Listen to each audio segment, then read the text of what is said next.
bipartisan House resolution dropped today asking Congress to formally condemn left-wing Twitch streamer Hasan Piker and right-wing social media personality Candace Owens. And if you watched last week's video on the Heritage Foundation's new Memorandum of Understanding rebrand, you already know exactly who wrote the playbook for all this stuff.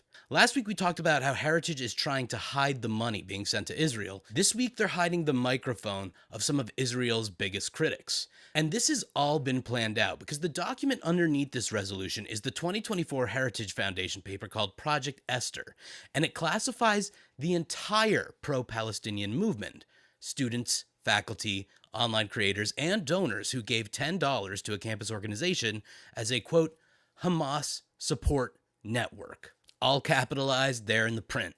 And to make voting against it politically impossible, Gothmeier and Lawler attached Candace Owens' name to the bill. We really need to talk about why this House resolution is infinitely dangerous regardless of how you feel about either of these personalities, and why every single person needs to be concerned about what's happening here and what the Heritage Foundation is trying to do to get our money over to Israel.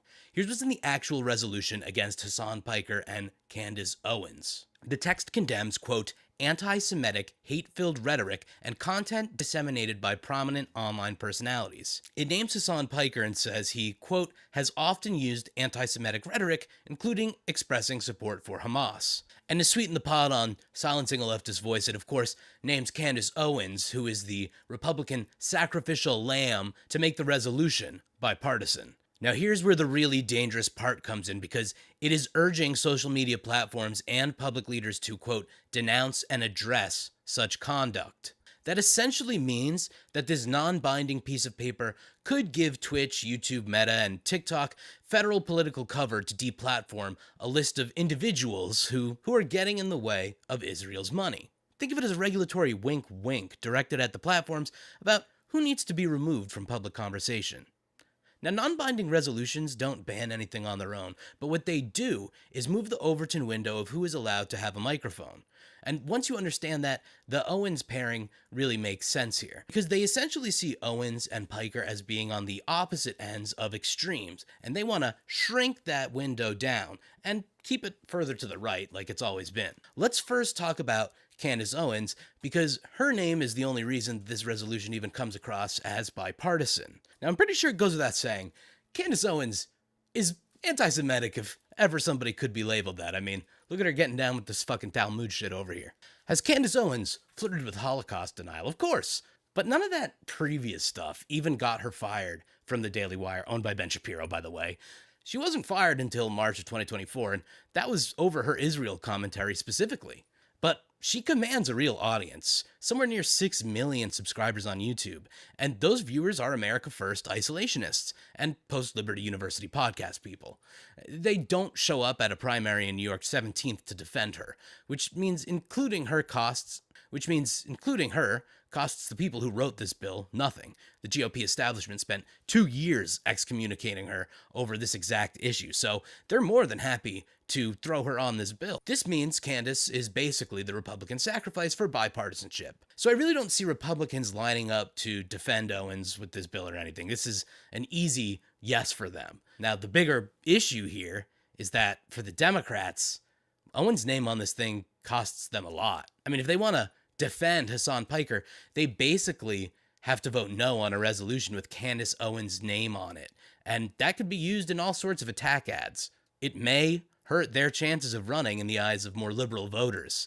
And that's the little trick that's going on here.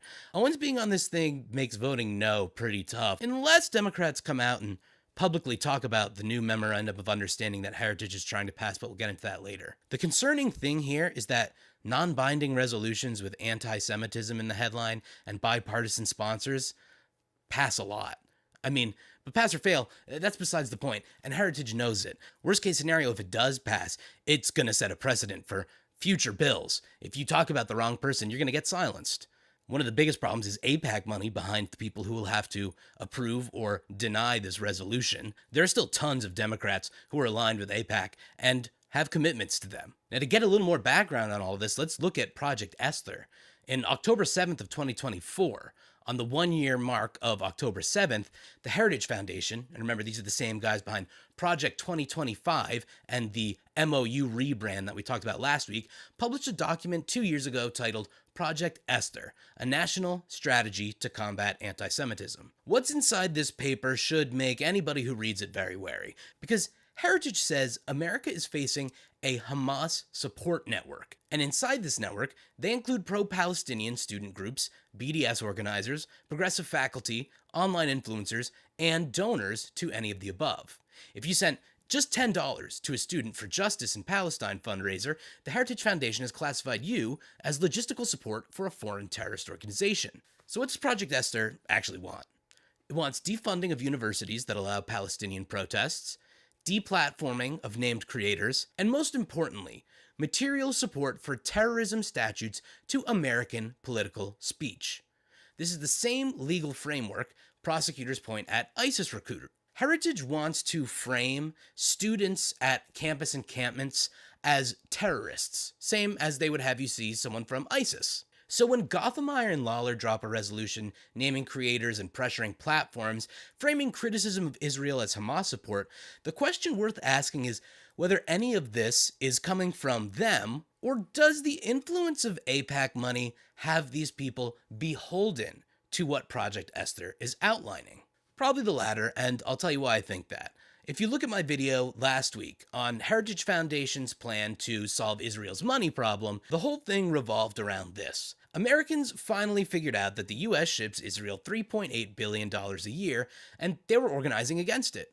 Heritage knew they needed to rebrand this pipeline of support. So instead of getting federal grants, which essentially give them straight cash from the US, they're now hiding everything within foreign military sales when they buy weapons from the US, and co-production agreements when we subsidize American and Israeli factories that develop weapons. This would make it appear to the public as though we're no longer sending our money directly to Israel. As a matter of fact, the relationship may be seen as a good thing, since some of these factories that develop weapons would be employing unionized American workers. These are the kinds of things that rebrand aid to Israel and make it even harder to vote against. And to help them achieve these ultimate goals, they know that they need to tackle anti-Zionist speech. They need the people who can see this pipeline of support and the rebranding of it to stop telling other people about it online. The appetite for America to decouple from Israel keeps growing, as it should. We shouldn't have our money going over there. It has been pushing American people in a more progressive direction, even if slowly. So Heritage knows that they need to rebrand the way that people talk about this. They need to bury the narrative that the US is funding a genocide inside this anti-Semitism framework, where pushing back on that framing makes you sound like you're defending Holocaust deniers. It's a tale as old as time. They've been doing it forever, but the challenge for them is harder now because, well, we have the internet. We're seeing a genocide play out in front of us in real time, and things aren't changing. They had to write this MOU rebrand because the ceasefire movement was making the funding politically radioactive, making it harder for Democrats to be able to hide their support for Israel. Even now, as we hear progressive politicians talk about they're against sending arms to Israel, they can fund themselves, the speech is leaving room for these loopholes in Heritage Foundation's plans, and they want that. They know that that's good for them. The Heritage Foundation saw Hasan and his audience as something that was helping campus organizations and helping to move public opinion for the first time away from Israeli support. So these documents are not the victory laps of an organization that knows they're doing well. These are responses to a movement that knows it's losing the public argument and is moving to fight on terrain where the public can't see what's happening. And we can see this in the people who put their name on this resolution, because let's look at Josh Gothameier. He's taken millions of dollars in pro-Israeli lobby money over his career, and this can be found on Track AIPAC. He's spoken at AIPAC's Political Leadership Forum, and here is the detail that matters the most. In November of 2025, Gothameier went on the record publicly condemning the Heritage Foundation for, quote, failing to denounce anti-Semitic lies. 5 months later, he introduced a resolution that runs the Project Esther implementation framework basically word for word. Publicly distancing yourself from the Heritage brand while privately co-sponsoring Heritage policy, he knows he needs to launder the narrative. And that's what this plan does. Any Democrat who accepts AIPAC money can lean on this sort of resolution and can lean on the new Heritage Foundation paper to make it seem like they don't support Israel. This is the kind of narrative laundering that allows somebody to be in the Democratic Party and still take that AIPAC money while support for Israel is waning in the public. Also, this dude's from Jersey, and he's given my state a bad name, so fuck you, buddy. Then there's Mike Lawler, Republican from New York's 17th District. And guess what? Oh, AIPAC is his single largest career donor, top of the list. So, you really think he's gonna go against this sort of thing? He loves this shit. He introduced the Stand With Israel Act in 2024. So, putting his name on a resolution like this is literally just the trajectory of his career. This is exactly the kind of thing he wants to do. So the bipartisan framing on this resolution is two members of the Israel lobby. They may be sitting on different sides of the political line, but they are uniparty motherfuckers. Make no mistake. The bipartisanship of it all is camouflage. But the scary part is, there's plenty of Democrats who would love to put their name on this, and that does concern me. Now, this is why we progressives should be concerned, because Hasan is the test case here. If a non-binding resolution naming a single streamer clears the House, it sets a precedent, and the next one could name 3. And considering the fractured state of the Republican Party right now, I actually see that as an opportunity for them to have plenty of sacrificial lambs to put up on bipartisan bills like this every single time. As long as they get one of their Republicans who they don't like anymore, the bill can be bipartisan. So while this resolution doesn't put anyone in handcuffs right now, it opens up the door for this kind of thing. And it really is what Project Esther has been wanting to achieve. They want to label First Amendment protected free speech as material support for terrorism, so they can silence anybody they choose to. And the resolution exists to normalize this framing, so that anybody who says anything they don't like can be named as a supporter of Hamas. I wanted to air this because I got sent this and I saw this and I watched most of it. I didn't see it all this morning. It's like 30 minutes long, but I watched part of it. And the guy's saying he's criticizing me because you do that, you don't get banned by the algorithm. And he's just one surfer coming on the waves we created. So he pretty much gets it. I thought it was entertaining and informative. He's also got a pretty ridiculous name. Extra Chill Goblin. We always like goblin jokes. I don't know why. I made goblin jokes years ago that became super viral, so whatever. Yeah. We'll air that.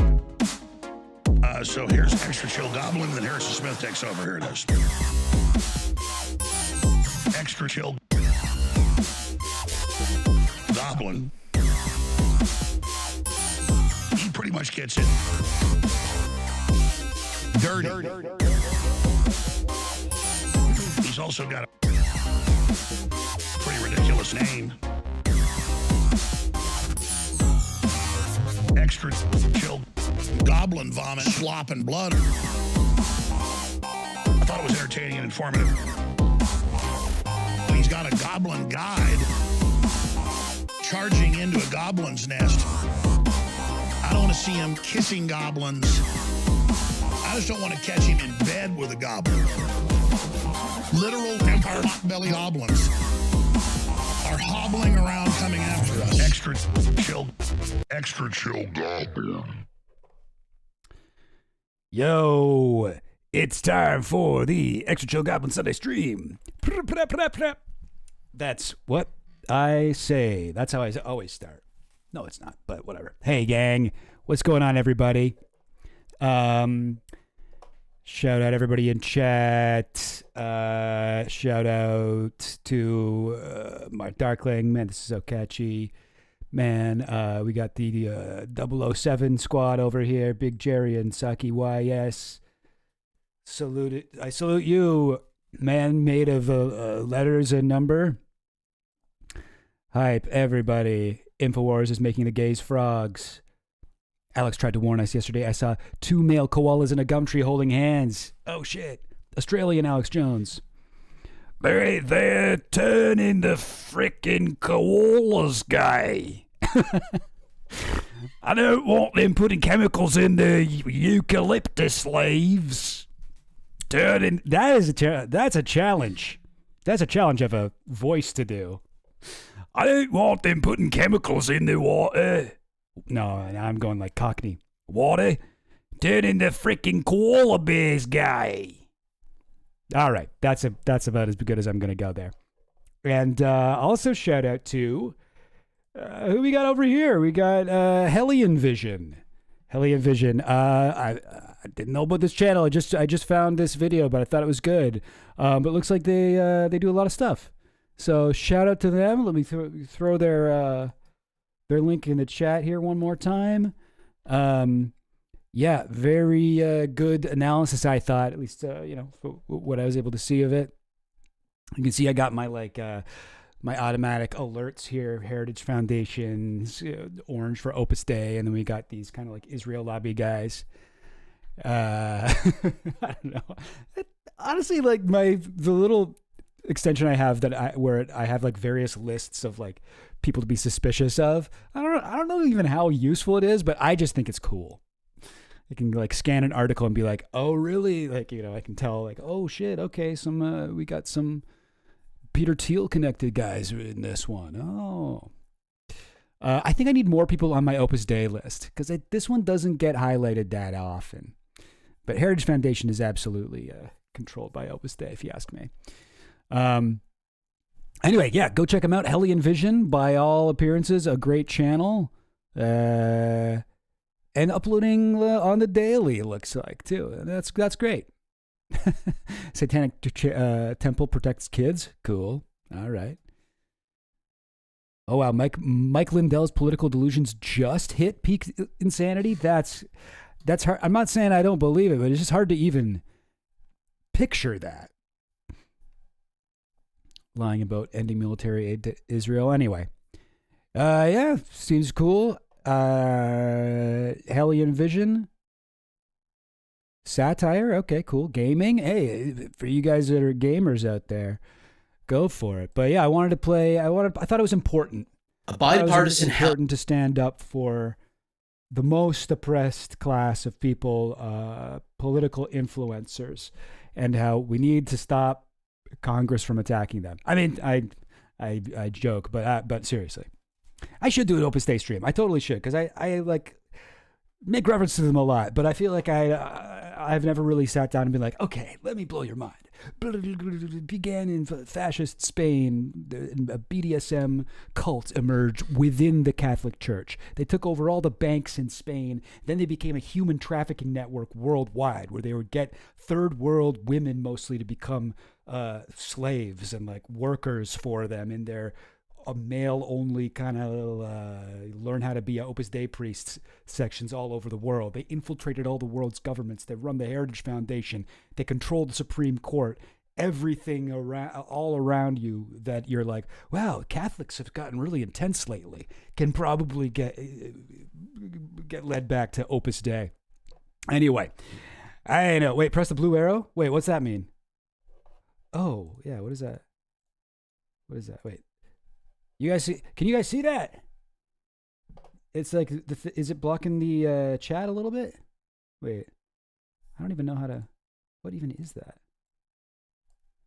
Wait, I don't know if I'm seeing the right blue arrow. Jeez.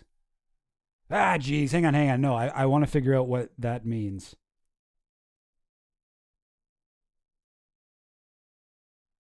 Repressed class of live streamers. Oh, it is there, eh? Fuck.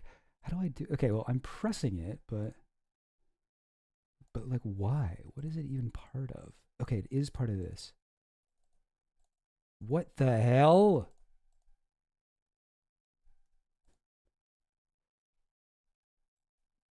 Okay, I don't know how to fix that. Is it on my other things too? It is. God. This chat, see, I got this little like widget, whatever you call it, on OBS, like right when I started streaming to put my chat up here, and like I feel like every like couple months something fucks up with it, and I just have no idea how to fix it. I don't know. I can try just putting the link in again. I mean, that probably won't help. I know this is riveting. Fuck. Well, chat isn't scrolling either? Oh, yeah, what the heck?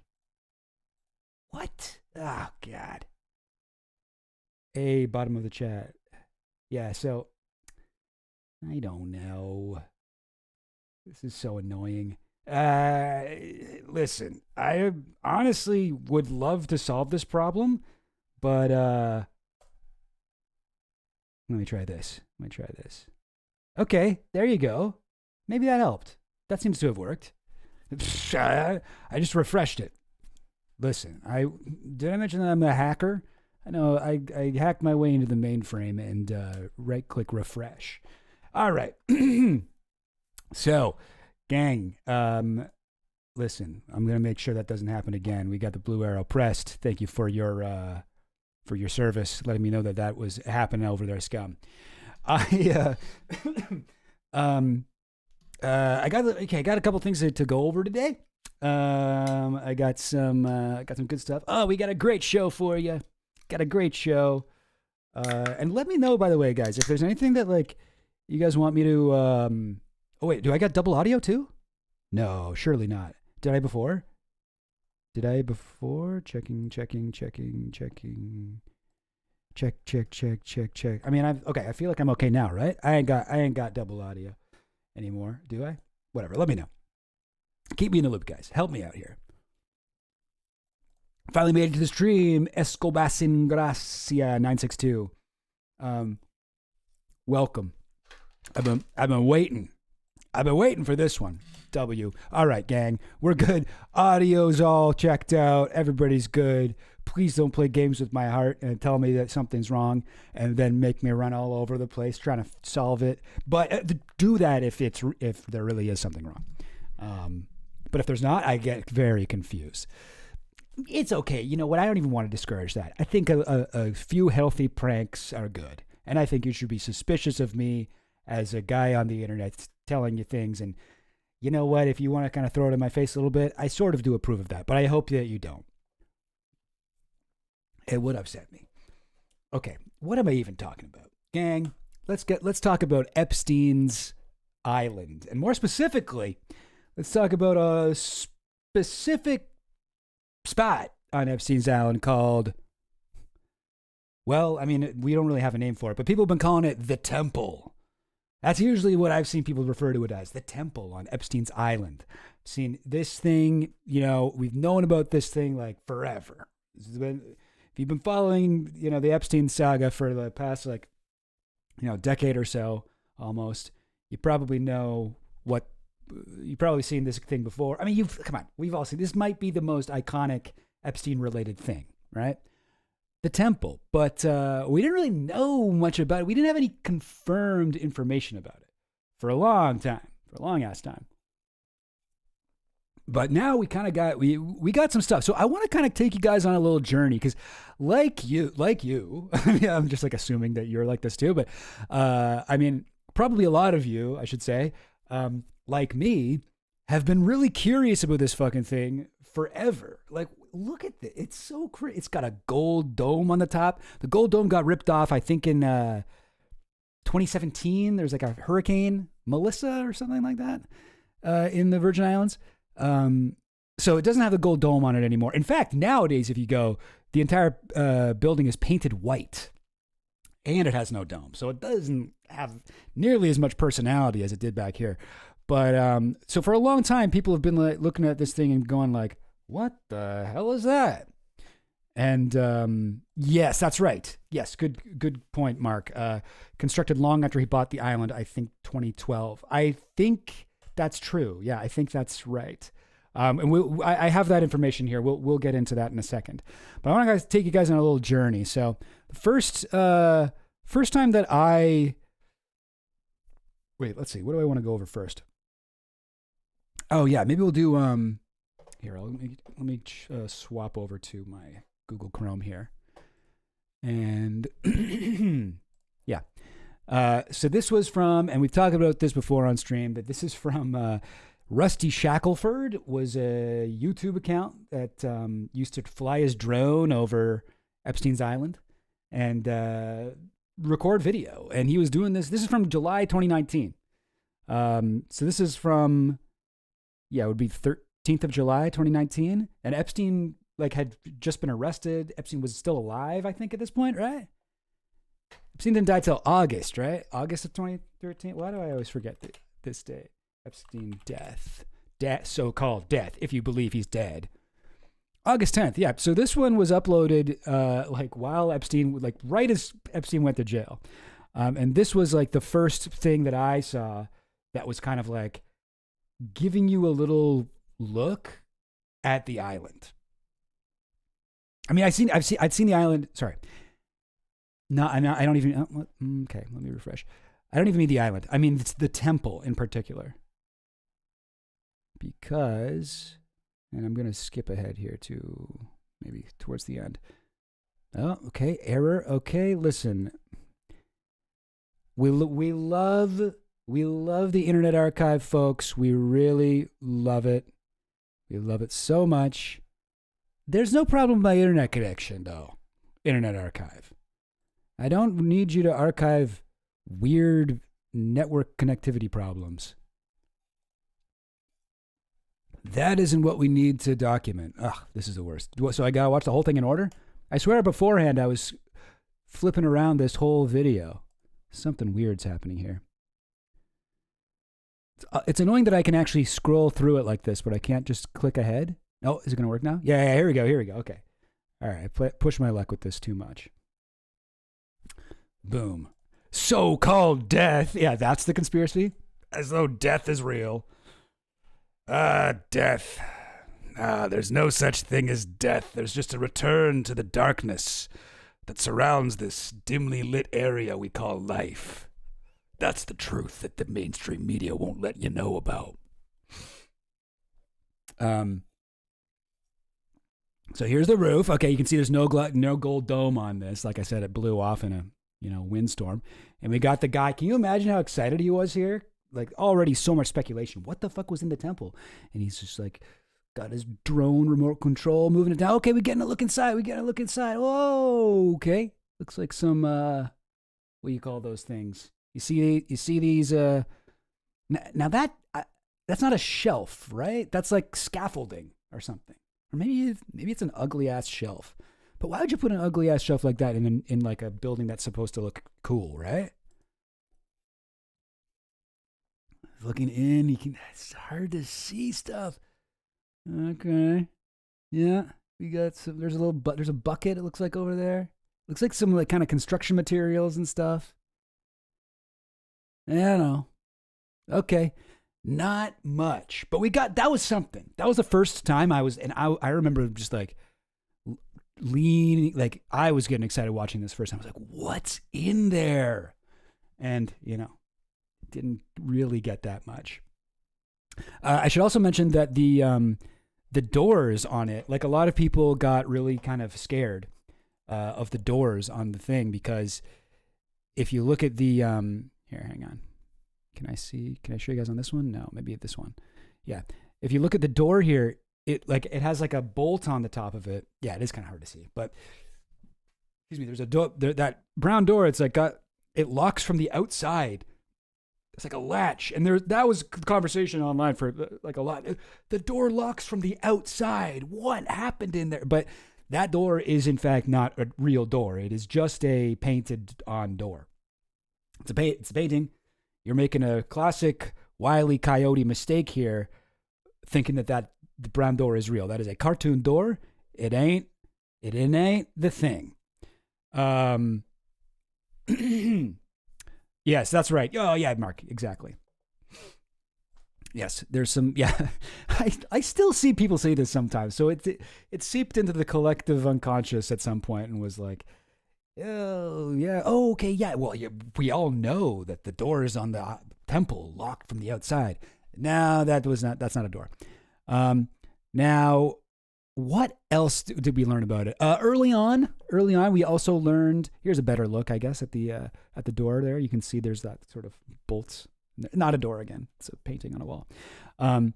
But early on, somebody on Reddit found this old bathhouse in Aleppo, Syria. It's called excuse my pronunciation here, the Yalbuga Hammam. Oh boy, I'm sure that was wrong.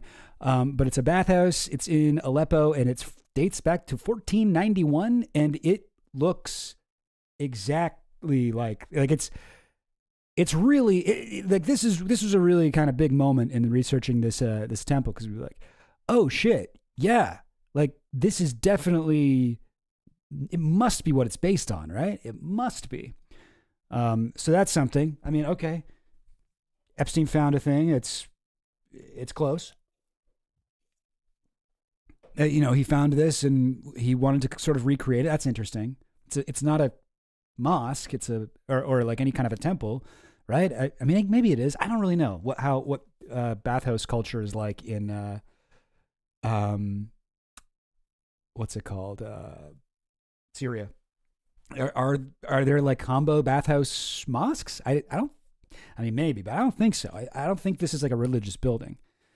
All right, so we've figured that out. That's been known for a long time. Then there was, and I might be getting some of the stuff out of order here, but I just want to give you an idea. There's this guy who. Okay, so this dude. So there's two guys, John Megna and what was the other guy's name? Bracco. These two boys, these two absolute lads, visited Epstein's Island for 2 days, or maybe they just went twice, in 2 different days or something like that. And they took 2 videos of it where they're running around and being like, "Oh, they're gonna get us." Been from boats. There was no. So here's At the one time, I was watching a lot of podcasts and stuff about Jeffrey Epstein. You guys hear that? And there was being talks about his New York City home, his home in New Mexico, and lastly the island, especially the island as it's been private since I believe the mid 90s. The only photos of it have been from boats. There was no real estate listings, nothing on the island, and it was held extremely private. It's already wrong. There were also those drone videos from Rusty Shackelford. So I kept asking myself, why was there no videos of anyone on the island, or where can you find them? And this was around COVID. I got laid off at the time. So I didn't, I had a lot of time in my hands and not a lot to do. And I finally just kept asking, like, when or who is going to go to the island? And the craziest revelation came to me, since I was already in that sphere of urban exploring, and that was to just go to the island and document it myself. I planned it. I already hate that I watched all that intro. Okay. For a few months before. But yeah, you can see the video. These are clips from the video he put. Before going with a friend of mine. And when we finally went, one of our biggest struggles was actually finding transportation to get there. We knew how we wanted to get there. We just didn't know who was going to be the right person. So it took us almost 3 days of asking people endlessly to take us to the island. And finally, we did find someone we've been able to keep. Okay, you know what? I decided I don't really care what this guy's saying. It's whatever. We don't really need to know it, but you can get an idea of like what his videos were like. There's a part where, so I see people talking about the tunnels. Excuse me, in the chat here. We got, where's the bunker? You got a private island. You got to have that. What's underground? Place got to have tunnels. Now, yeah, right. You would think that. I mean, that's for sure a possibility. And in fact, this was like a big thing that people really thought online for a while. I'm not exactly sure where that originated from, but people have been, the tunnel theory of Epstein's Island has been around for a long ass time. And so in fact, when this guy went to the island, you can see right here, this building he went in, this was a building that people saw on the, what's it called? I don't know, Google Maps, or on Rusty Shackelford's video, or just on maps of the island that people had. And they were like, this is the entrance to the tunnels. Here's an entrance to the tunnels. So when he went to the island, this guy went into the room. I visited it twice within a few hours apart. I'm just going to turn off his commentary. And there's clearly nowhere to go. It's just a little storage thing. Unless there's this, hey, listen, there could be a secret entrance somewhere. There totally could be. I don't know. Oh, and here he is. Oh, he brings the camera right up to the temple here. Oh, what's inside? What's inside? Literally, I see a garbage can in the middle of the floor. I don't know if you guys can see that. It's a little bit tough to make out. But there's a garbage can there. There's a ladder there. See the ladder on the right-hand side here? But guys, come on. Like, horrible shot here. Oh, no. Yeah, okay. He leaned in a little bit. I'm mostly seeing him and his shirtless friend. Okay. Cool. All right. Yeah, we didn't really didn't really get much out of it. But the guys, they started getting like a lot of views and stuff, and they started playing it up, and they're like, we did find tunnels. We found the tunnels. There's tunnels there. And if you go to the guys, this is the other guy, John Megna, and he's recently put out this photo of his face. For a while, his face was like blurred out. For 6 years, I wasn't able to tell my story. Oh God. Oh God, stop that. Oh my goodness. What the heck is this? Snow. For 6 years, I wasn't able to tell my story. And then wait, what is it? Why am I Summer Vibes? This doesn't look like Epstein stuff. Okay, no. Epstein Island, footage from our first trip. All right, okay. You guys get the idea, but there's it's so frustrating. I have this open on, Chrome, so maybe I'll just check it out over here. Yeah. It's so frustrating because these guys keep being like, there's tunnels. Look, there's tunnels. And I keep seeing people posting links to these guys' stuff and be like, look, they got footage inside the tunnels. And I go to it and there never is any footage inside the tunnels. I'm not saying I'm 100% certain that there aren't tunnels, but I'm like, where is the footage of it? People keep saying there's footage. And then, so he's posted all of his shit. They've now posted all the videos that, we weren't able to post this before. And I'm just going to skip through. Here's them in the room that everybody thought had tunnel entrance in it. Nope. And then they walk around and they go, there's somebody coming. Security's coming for us. We got to get off the island. Oh no, we got to go. And then okay, end of the video. And then he's like, over here, now you know everything and then he's got a picture of a fucking owl, like it's Bohemian Grove times. And what is this? What am I looking at here? This is a spooky photographs of like an underground parking garage or something. Like, what is this? What is this? And why didn't I see like a bunch of old books? Come on. No, why this shit looks like it's completely disconnected from Epstein's thing. You know what I mean? It's frustrating. Like, why are you putting this up? And he's like, my last post, what nobody else will show you. # Epstein Island. It's like, so this is from Epstein Island? Really? Because I have meticulously gone through so many fucking pictures and videos from Epstein's Island. Oh my God. I don't know how TikTok works, guys. I'm trying to go through this guy's photos and it just keeps skipping to another video. Okay, whatever. What are these? I don't know. If I had to guess, I would say these guys are chasing clicks and likes and views and stuff. And they're like, we're getting a lot of clicks by like feeding into people's paranoid delusions. Yeah, let's say there's tunnels and we were in them. And there's an owl in it because that's Moloch, the god of child sacrifice. Yep. And it's just like, I find it annoying because like they did actually go to Epstein Island.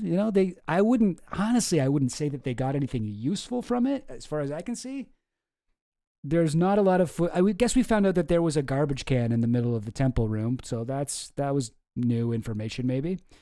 But yeah, I don't know. I've been frustrated with these guys for a while and they've really played it up. So let's head back to Obsidian. Now I gotta talk. Now this is what I put in the thumbnail. This is from 2020 as well, I think. A 4chan thread called "Story Time with a Dead Man," and it was 2020. What would that be? God, I forget how do dates work here. 7/01/20. Is that January 7th? No, that would probably be January, February, March, April, May, June, July. July 1st. July 1st. Nice. Canada Day.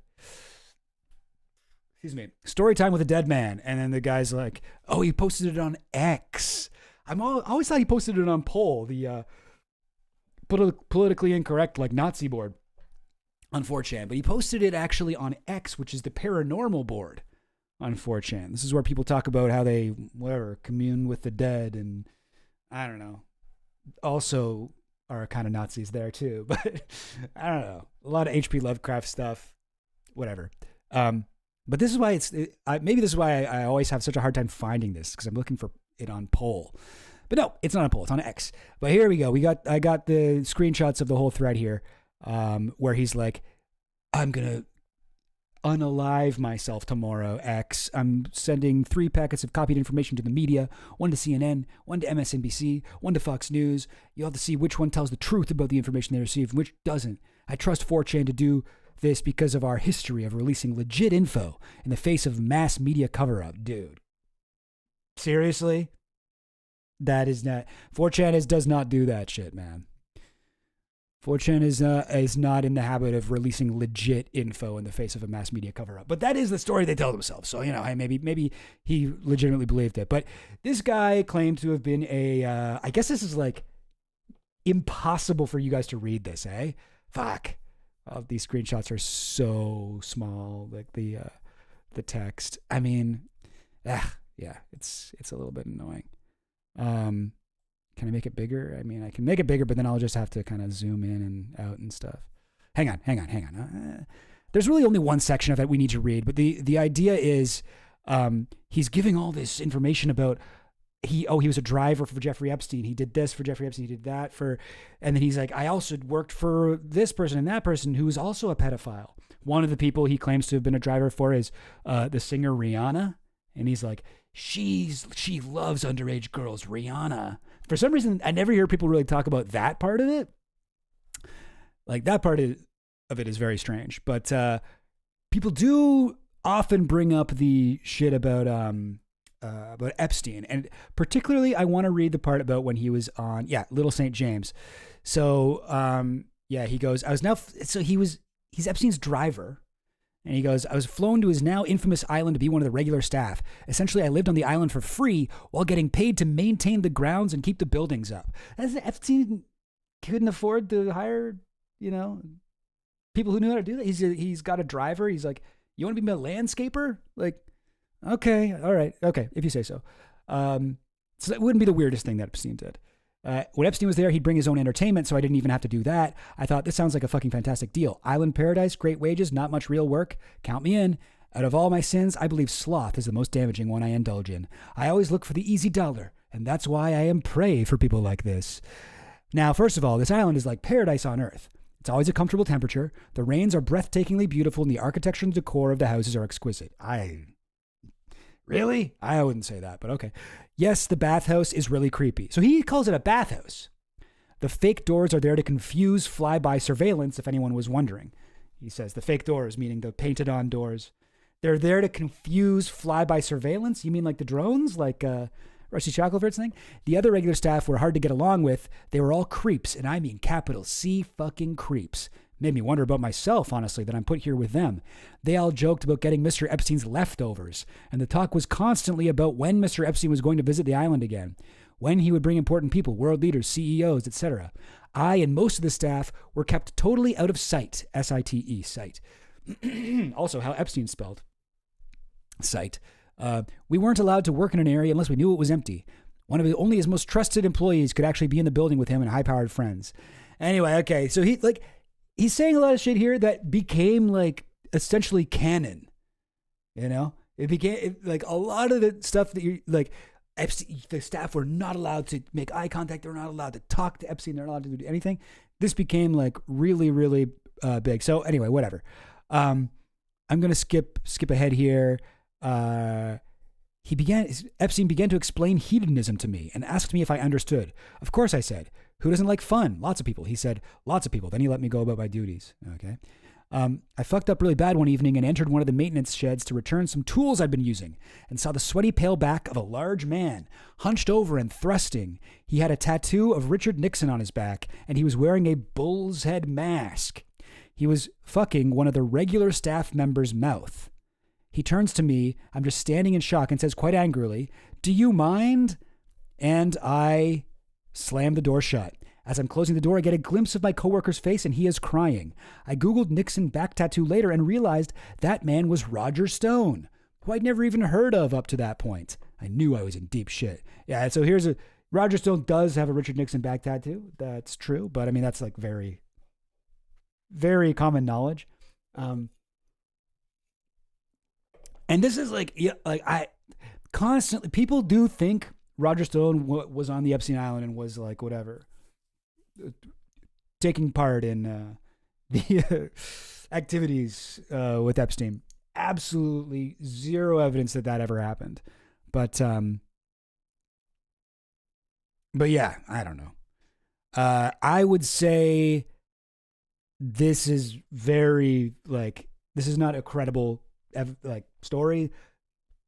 Very little matches up. For one thing, he calls the temple building a bathhouse. It's not that big. It's like pretty small. There's no way it doesn't have a secret bathhouse. I think it also says, is this where it talks about there being tunnels? I feel like it. I thought maybe it did. I'm just trying to skim it right now. I saw Stone wearing a bullhead. No, sorry. Epstein would wear the bullhead I saw Stone wearing and give a big speech about what he called freedom.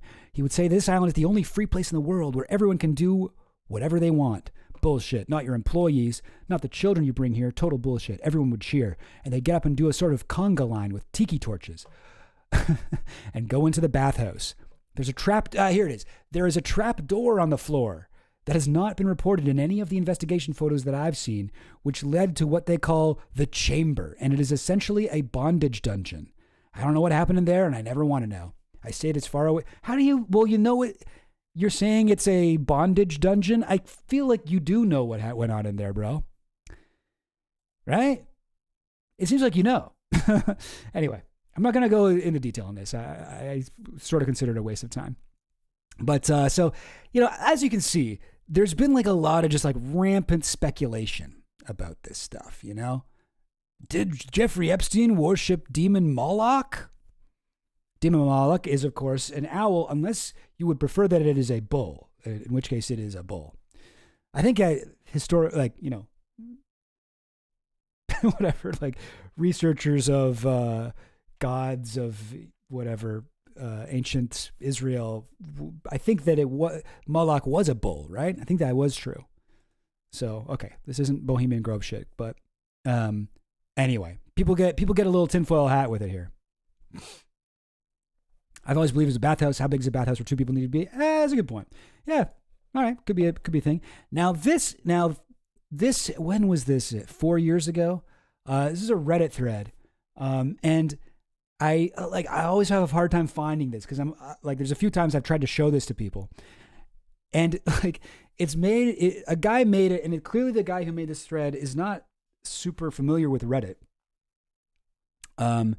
He goes, this is not about Epstein, but about my father. Like if I see this on our Epstein, I'm going to be like, what? Okay, then why would I read this? I don't care about your dad, rude noob. Why would I care about Mr. Noob? But then turns out the guy's like, in the thread, he's like, I worked for Epstein on Little St. James. I worked for him there. And then it's a really interesting thread. And this is like, after all the stuff I've showed you so far. So the rumors and everything that we've had to go on, they're already like out there, and people in our Epstein subreddit are like all on about the tunnels and Roger Stone and stuff. So one of the mods goes, can you send us any proof that you work for Epstein? I still have my clock and ID. I have it tucked away in a box somewhere, but I could dig it out and snap a pic, I guess. At work currently, we'll dig it out when I have free time during the day. There you go. So he posts his ID. This was his ID, LSJ, Island Grounds, 0175. Like a, whatever, picture of his face, I guess. I haven't been careful about hiding my identity. Don't really care too much. I felt editing my name out was for the best.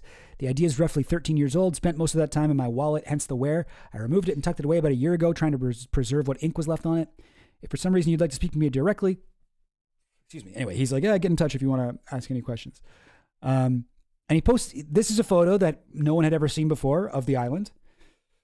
Actually, I think this is Great St. James. I think this is this is GSJ. Or maybe not, but I know Great St. James had the big flagpole that you can sort of see there. I don't know if you guys can see it and how big your screen is, but there's a big flagpole over there. Did Little St. James have a flagpole? I don't know. Maybe that's Little St. James, the island that we can see. Anyway, but see these, I don't know if you guys can, let me see if I can make this all just a little bit bigger. No, that ain't going to work. There we go. Nope. Okay, make that big first. Sorry, hang on now. Yes, and now we'll make you guys all big, just a little bit bigger. All right, whatever.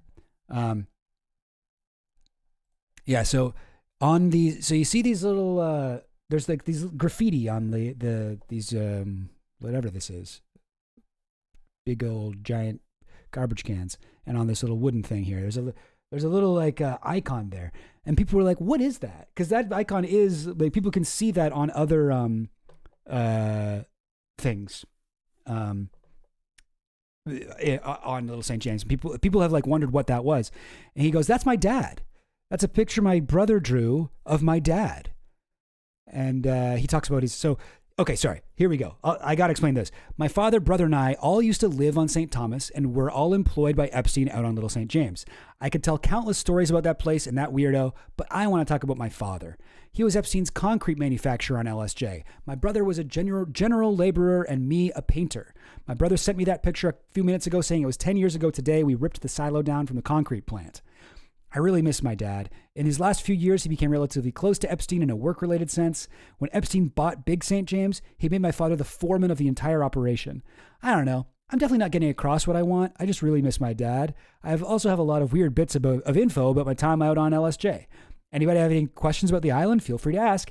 I spent about 8 months working there back in 2011 to 2012. Sorry if my timelines don't match up perfectly. I'm guesstimating on time periods from a decade ago. And my father and brother spent years working there. Don't know if I have any tidbits anyone would be interested in, but love to talk to you about the island, blah, blah, blah, blah, blah. The picture was taken from the side of the concrete plant, right down the hill from the main mansion. The building off in the distance is a water treatment plant for LSJ. Okay, so it was LSJ. If interested, I'll try and get more pics of my brother. So people were like, who's that? Like, what's that picture? He posted a picture of his dad. So here's his dad. Here's his dad and his brother. His dad has these like kind of like braided, I don't know. What do you call those? Beard pigtails kind of thing? You know, he's got these two long braids coming down from his thing. So this was supposed to be a picture of him with his braided beard, I guess. Or maybe it's supposed to be a mustache. Yeah, I guess it is kind of it is like attached to his mustache. It looks like his mustache comes down like that a little bit. That's one way to interpret it. To interpret the facial hair. So this guy, seems like this guy actually does work. Like he did work on LSJ. He's showing us these photos we've never seen before. He's got an ID card that, like, I don't know. I mean, I guess that could be fake. Yeah. Thanks for specifying in a work-related way, or else you're going to just ruin your dad who just passed. Yeah. No, it is interesting because this guy seems to not, it's an interesting thread. Actually, a really interesting thread. And I'm not going to go through the entire thing. But like highly recommend reading it because for a while, I think this was for a time, by far the best information about the island. Cause like this guy, he didn't really know much about Epstein conspiracies, and he titled his fucking thread like, "This is not about Epstein, it's about my dad." And, the people who were there were like, "Yo, you worked on LSJ? We have so many questions." And like, as he was answering questions, he was like, he seemed to kind of get like, to realize, oh fuck, this is kind of a big deal, eh? Like he just honestly seems he didn't know this shit about Epstein before. And when he talks about his time on LSJ, to him, it was like the greatest 8 months of his life. Like he loved it. He was living, like the guy in 4chan said, living in paradise, living on this island, and he's getting to spend time with his father and brother who he loves. It's very clear this guy is like really close to his family and really valued this time. And, he got to spend a lot of time and get to know his father before he passed away from throat cancer. And he has like positive memories associated with this place and is vaguely aware of, the stuff with Epstein, but he's like, it's whatever, it's cool. So it's weird, like reading it. But it is interesting. I wonder what he would say about it today, because it seemed like towards the end he'd be like, "Oh, yo, let me like, really? Is that what Epstein did? Damn, let me look into that." Like, there's a few things like that. But yeah, when he goes, he became in his last few years he became relatively close to Epstein in a work related sense, and it's like, bro, don't say that. Like, why would you? Like, clearly he's not super plugged into the Epstein stuff. He's just like, I guess people might want to know about this. Why is that mustache man on everything? Is he the company? Is that the company logo? Is that dad? That is my dad. Yeah, we could go through so much different stuff on here. Here's another thing he posted though. By the same token, shoot, wait. No, this isn't the one I was thinking of. But there's one part where he's like, oh yeah, here it is. He's also like new to Reddit. So he's answering people's questions by starting new threads. Like, you can find the questions he's answering, but it's not like attached. So it's a little confusing to read sometimes. But people were like, did you ever meet Epstein? And Rude Noob goes, yes, I met him and shook his hand. Initial impression was that he's a real nice guy. My dad said that he and Epstein got along so well because we're both perverts. No, my dad's not a pedo, just a funny pervert. And it's like, dude, don't say that. Like, okay, like, I get what you're saying, and that sounds like fine, I guess. But like, please, I'm begging you, you don't need to tell that story. Like, that's not a fun story about your dad. Somebody's like, I'm sure your dad wasn't a pedo, but that's probably something better left unsaid. Lol, I'm comfortable saying it because I know my dad will tell the world the exact same thing. Well, he shouldn't do that either. Like, it is an unusually sweet story, given the setting. Like, it's so fascinating because it seems like this guy had like a beautiful opportunity and experience on this island that I've only ever thought of as a hellish like nightmare, beyond comprehension. But all right, so a lot of people asked about the temple, and I think, well, okay, a few people asked about the temple. Let me see here. Okay, so a few people were asking about the temple, and he's like, I don't really know. Wait, what temple do you mean? Okay, I can't find the exact part that had it. Wow, okay. I wasn't going to read so much of it. I put all the stuff about the temple on one side, but I'm looking, there's so much about the temple. So we won't read this whole thing. But I'll put when I upload this as its own YouTube video, I'll put a link in this description. I recommend, if you're curious about this stuff, reading the whole thing, because it really is a kind of, at the time anyway, 4 years ago, it was an unprecedented look into what the island was actually like. People go, I'd like to know more about the temple, please. And then this person posted a link. And then Rude Noob goes, wait, that's what everyone thinks is a temple? Lol. Funny when you know the truth and get to see everyone else's speculation. It's just another guest house / building. There's a handful of them. It's literally just a hangout point up at the area we called Five Palms. Nothing at all special or unique. Now, now would be a good time to look into this. Oh, okay. No, you know what, Nihilist? Sorry if this has already been answered, but are you going to cover the recent series by Nico Gregg called I Snuck Onto Epstein's Island? No, I mean, I hadn't seen that, but if you got the, if you got a link, let me know. But I want to quickly double check. When was the island built? 2010, he made plans. Okay, so 2010, he was like getting permission or whatever to build it. I'm looking for more information here, but yeah, I think he started to plan it when he was in jail for the first time. And here's 2010. He's like got the plans that ended up being very different from how it ended up at. 2011, people were concerned. Sorry, when was it built? All right, let's say 2011, 2012 kind of area. And when did this guy say he was on Epstein's Island? So would he have been there before or after? My father, brother, and I. Oh, here we go, 2011, 2012. Okay, so he would have been there like when they were building that. Anyway, So he's like, wait, that's what you guys think? No, it's just another like house, like a guest house. It's like a bedroom for people to chill at. And it's literally just a hangout point up at the area we called Five Palms. Now this, the fact that he calls the area Five Palms, if you go to the Epstein, whatever, Jmail, the Epstein files, and you search Five Palms, you can see Epstein referring to it like that. Search it as number 5 space palms and search it as 5 palms with no space in between. You'll get emails of people related to Epstein talking about that area. So this is I think like this is even more proof that this guy's for real. Because I don't think anyone had ever heard that term by then. What's the reason behind the paint and the cosmetic choices? It's a very unique look, unlike anything else I've seen from LSJ. As far as the way the buildings were detailed, I don't know, was just strange. All the colors he wanted were weird to me too, because he's the painter. I always thought he had some sort of obsession with Egyptian-style buildings or something. That's what it all reminds me of. Pharaohs and royalty. I think he just wanted to show off that he was a king in his own head. And you can see here, people already knew about the hammam, the bathhouse in Syria. And this guy's like, I believe it was designed around a building in Hammam. I believe it was designed around being a hammam. See this post I made a year ago, and that's a post about the temple in Syria, in Aleppo. Are you familiar with ritual abuse? Nope, but I can guess from context. And then this is where he starts to get a little bit, what? Yeah, what? Wait, was that in the sacrifice temple? He goes, so all this got me more curious than I already was. I decided to text my brother, who directly worked on the temple, and ask him what that place was for real. Here's what he said.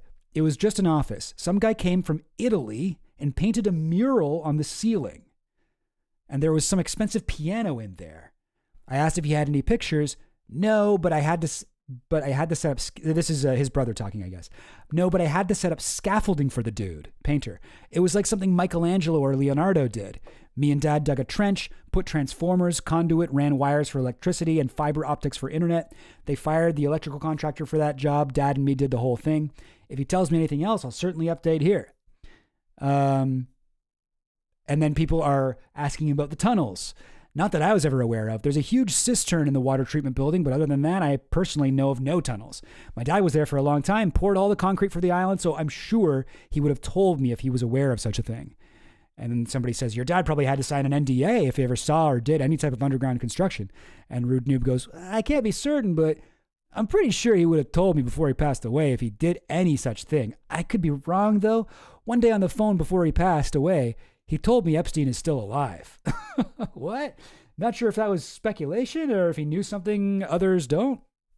He's like, so this guy's not like, it's not like he doesn't have any conspiracy theories, but he's like, nah, I don't think there were tunnels. Like I spent a lot of time there and I definitely feel like I would have known. But I think Epstein might be still alive though. And also I'll mention as well, and I'll go a little bit out of order here. He mentions that somebody painted the ceiling and had scaffolding and whatever. Well, we do have pictures of that. And he said somebody from Italy came in and it was like the Sistine Chapel. Well, check it out. We've had these photos. We got these from a DOJ photo release of the ceiling. It's a little sideways. Well, actually, I guess it's kind of whatever. But this is what was on the ceiling. Perhaps this is what the scaffolding was there for. I guess there's no scaffolding in the DOJ pics. But you can see the scaffolding in the Rusty Shackelford video. And I think also in the We Went to Epstein's Island, that video from 2020. So like all of this checks out. And this is shit that we did not have. We didn't get this until 2025. You know? So anyway. Yeah, was this O'Keefe? I thought this was from DOJ. Because I don't know that I've seen James O'Keefe's things. Because I went to look at, so the guy from Project Veritas, this like chud like moron that does all the fake videos attacking like whatever Acorn and shit. He in 2025 was like never before seen like I gather it was like a VR like 360 like like Google Street View style like thing of the inside of the temple, and I wanted to see it, but when I go to his site it's like paywalled, and I'm not gonna give that guy my money. You kidding me? I ain't gonna do that. But yeah, and you can see here as well. There it is on the ceiling. It looks actually huge. Okay, so maybe this thing is bigger than I thought. This is quite a big room. It looks like. Here's the electrical box on the side. Got this massive, beautiful bookshelf. Looks like an antique or something. Okay, O'Keefe released pics of the island before the DOJ. Oh, okay. Was it the same pics? Is that what it was? Oh, okay. Yeah, because DOJ released a few ones. Maybe they did that right around the time he did because they didn't want people going there for it. Here's another shot of the thing that we just got. Anyway, but yeah, just more stuff that proves this guy's legit. Moving on. Probably had to sign an NDA. Yes. Sorry. Did I read this one already? I'm a little bit. Okay, here we go. Thanks so much for sharing, OP. How fascinating. Do you ever think to yourself, wow, this is wild that I was somehow connected to this crazy story? I mean, why are you asking him that? Like, who cares? You ever think, I have a question. You ever think like it's crazy that you did it? Like, okay, no, yeah, ask him some specific questions. Here he goes. Maybe he's trying to build rapport a little bit. So my question is, did he have specifics of how he wanted the interiors or design? For example, the temple is very specific / peculiar colors and design, and the big sundial. You maybe didn't have any experience in this, but as you were painting, I thought you may have seen some of his design briefs. Okay, no, I think this guy's just being nice. I'm sorry that I made fun of him. This guy goes, thanks. I feel that way every time I'm reminded of the island. As far as seeing anything design-wise, no. But I do recall painting certain interiors and being in a circle when foremen were... when foremen were trying to decide which color they thought Epstein would want. Always strange pastels in like the peach to yellow range, and then all the blue and gold. Seems like after I left, anything that went up was blue and gold. People being nice to him about his dad. It's nice. People really were nice to this guy. Nobody was saying, you're a piece of shit or whatever. People were nice to him, and he really did want to talk about his dad. And so I'm going to skip over it, but I just want to say the guy is like, thank you for sharing. You're so lucky that you had this time with your father, blah, blah, blah. So that is nice. And yes, so here's more about the design choices. I agree on the strange design choices. Every area of the island looked completely different than the last. Only place I was in that seemed normal was the guest house. That's where the groundskeeper dude stayed. I spent a day in the downstairs of that house doing demolition, ripping out walls and breaking stone tiling off the floor. I remember a coworker slamming a sledgehammer into these cabinets hanging on the wall that day. What he failed to notice was that the capped off sink pipes below him. That cabinet snapped those pipe caps clean off. Almost flooded the entire place. I had to hop in a Polaris and cruise the island looking for a plumber to fix the problem. Oof. By the time I got back, we were in an inch or more of water. Okay. I thought that seemed like almost like it would be about the tunnels here. Have you seen on YouTube, there are videos of people literally breaking their way in on little boats just to touch the ground / see the temple / check for the underground tunnels. And there's also a really well-known channel, this is Rusty Shackelford, with some crazy drone footage. So Rude Noob goes, I love architecture too, not too knowledge about it. This part too. Never really had any weird vibes from the place. Coworkers would make pedo jokes regularly, but most of it was just lazy fun. It's like, bro, please, you don't need to say this part. But I do appreciate how just like this guy's clearly being very open and honest here. When I left, the odd accessories weren't there yet, but my family's working there until Big St. James was purchased. And no, I never did look that up, but wow, I will now, talking about the videos. I seen one video of a surfer dude who apparently does shit like this all the time, get on that end of the island of the temple and show off the view and the initials on the side of the wall.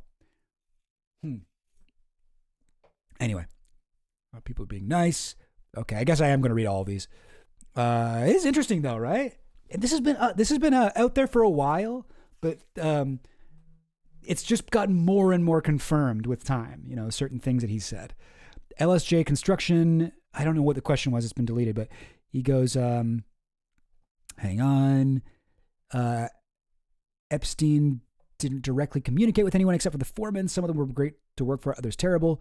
That just sounds like any kind of construction job, right? Or painting job or whatever.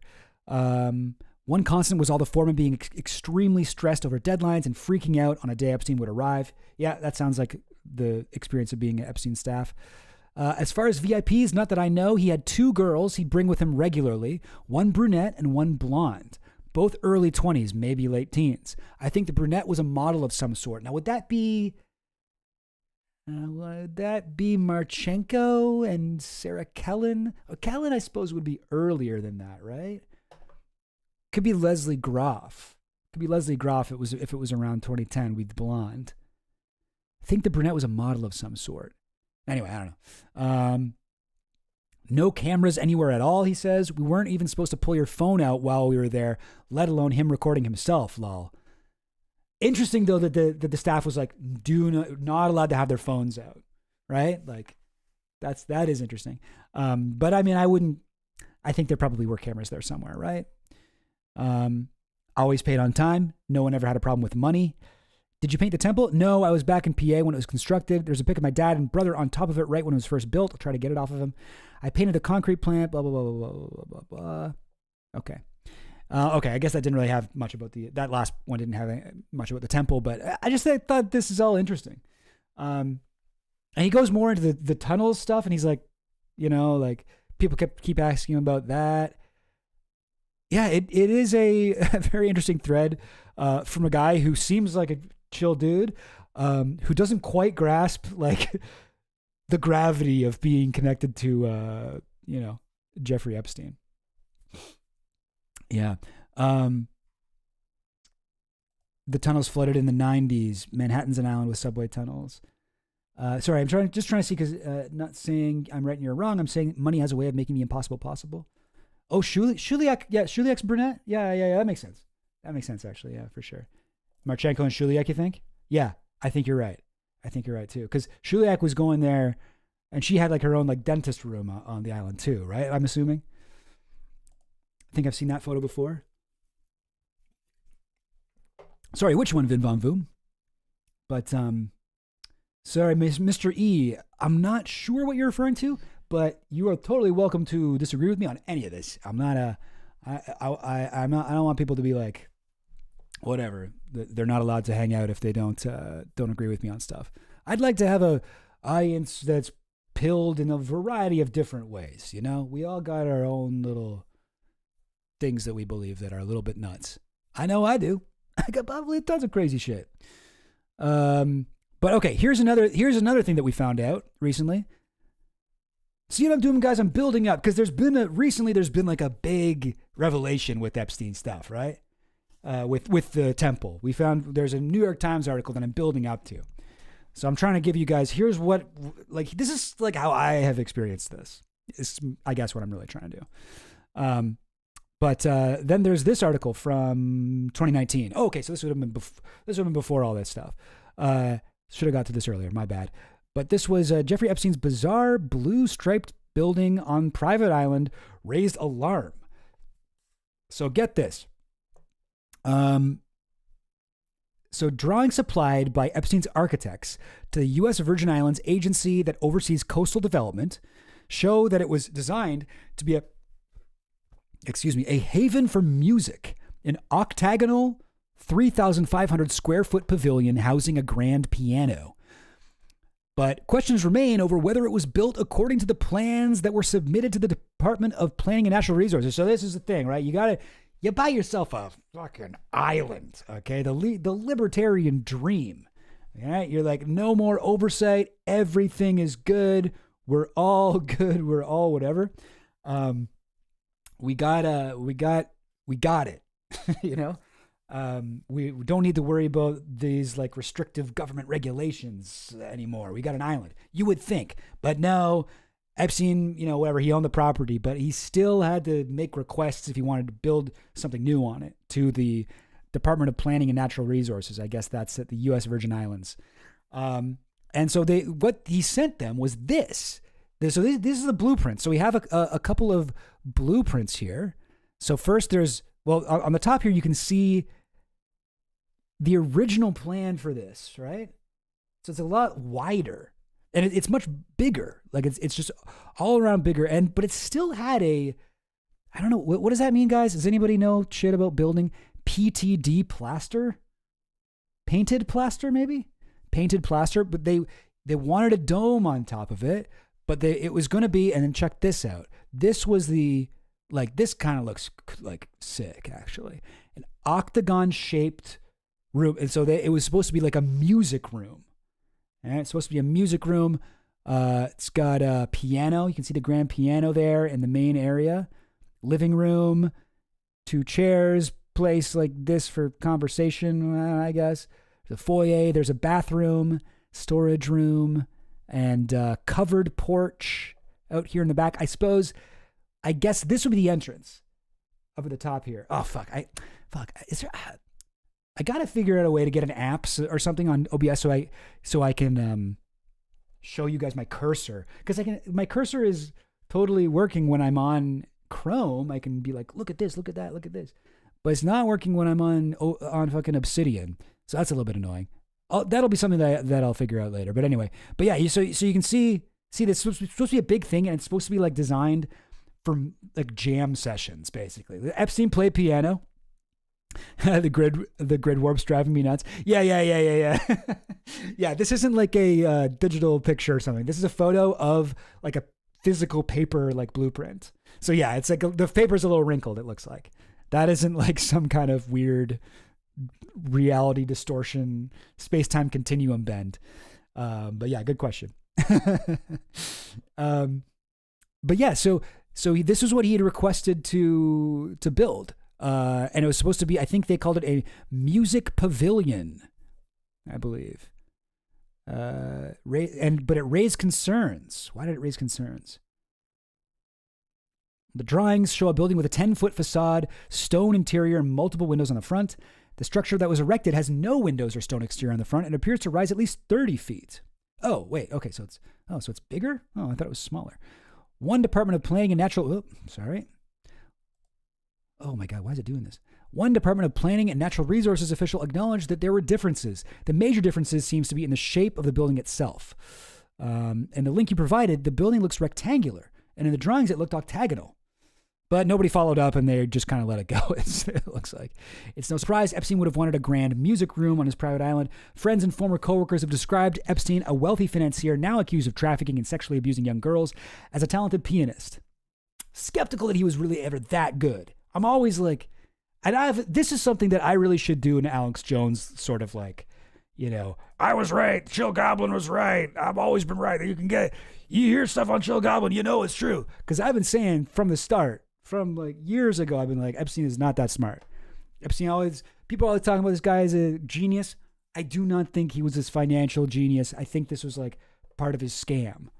And the more we find out about the guy, the more I've been vindicated in that. Because for a while, that was kind of an unpopular opinion. And I have the same suspicions about his piano playing. It's like, was he that good, or did he just know the first 16 bars of Fur Elise? Did he know enough to be like, and people be like, oh wow, he's good, he's really good. Yeah, he pretty much gets it. I thought it was entertaining and informative. There we go. Wait, could you guys hear that? I thought it was I thought it was entertaining and informative. Sorry, I couldn't tell if that was going on. That's Alex Jones saying that I'm smart. He might have been planning a legacy. Sucking at the piano, but locking yourself in a room with one for years can help. That's true. Yeah, wouldn't we all love like to be like, fuck, I would love to have this particular skill. Like I'd love to learn piano, or I'd love to like whatever, learn how to meditate, or I'd love to learn how to oil paint or something like that, if only I had a private island I could just go to where there's a beautiful, cool ass like building that I could go in and just like practice that shit all day long. Hell yeah. Oh, you know what I forgot to play? Speaking of my sound board here, I forgot to play this at the start of this. Are you still talking about Jeffrey Epstein? This guy's been talked about for years. Wow, I can't believe it. That is unbelievable. Classic Trump quote. You still talking about Jeffrey Epstein? I guess that's more recently. That was more recent that he said that. It was fine to talk about Jeffrey Epstein in like 2019, 2020. But now, 2026, 2025, come on. Anyway, okay. I feel like I've done enough foreplay. Yeah, I feel like we can get to the main event here. I mean, I could go into more stuff, but I feel like this is basically, yeah, this is your kind of Epstein Temple 101. This is mostly, if I were to have done a stream about this like 2 weeks ago before this new New York Times article came out, that's pretty much what I would have been talking about. But okay, yeah, let's go. No. Let's get into this. So New York Times just put this out a week and a half ago or so. Or I don't really know. When did it come out? April 29th. Oh, okay. A few days ago. Not that long ago, I guess. Epstein obtained objects from Islam's holiest site for his island mosque. This is the first time I have heard people call it a mosque before, to be fair, but like usually people call it a temple. Many people call it a satanic temple. Many people call it a Jewish temple, synagogue. Many people consider a synagogue and a satanic temple to be the exact same thing. But mosque, I feel like if you look at it, and we know it's based on a thing from Syria, like if you look at it, it does look like a mosque, right? Like that, if you were just generally trying to guess what this was based on appearances, you would probably be like, I'm a mosque, I guess. But for some reason, no one ever called this. But apparently, this is what Jeffrey Epstein called it. All right, let's get into this. I'm going to read. It's not a long article, so I might just read the whole thing. Jeffrey Epstein's messages cast light on an unusual building on his private island and show how his connections help him secure tapestries from Mecca for it. Okay. Guys, this blew my mind. This is great. Woo, New York Times. Yes. Yeah. Hell yeah, New York Times. The paper of record. The great lady. Yeah, hell yeah. Awesome. The official newspaper approved by Chill Goblin. Just kidding. I actually hate the New York Times in general, but this is a good article, I thought. Generally. All right, here we go. Tapestries embroidered with Quranic verses were shipped from the Kaaba in Mecca. So the Kaaba is like that big box that when Muslims do their, what's it called? Oh God, their pilgrimage, what is it again? Mecca. Oh man, I'm so silly. Why can't I think of this? I'm sorry. I got to look this up. Is it called like Hajj or something like that? Where every Muslim is supposed to make a pilgrimage to Mecca. There's a name for it. Hajj. Okay, Hajj. It's the annual Islamic pilgrimage to Mecca, Saudi Arabia, which is a mandatory religious duty for all adult Muslims who are physically and financially able to undertake the journey at least once in their lifetime. Honestly, I think that's cool. I think that's a cool tradition for a religion. Thank you, everybody. Hajj, Hajj, Hajj, Hajj, Hajj, Hajj, Hajj. You guys rule. Yeah.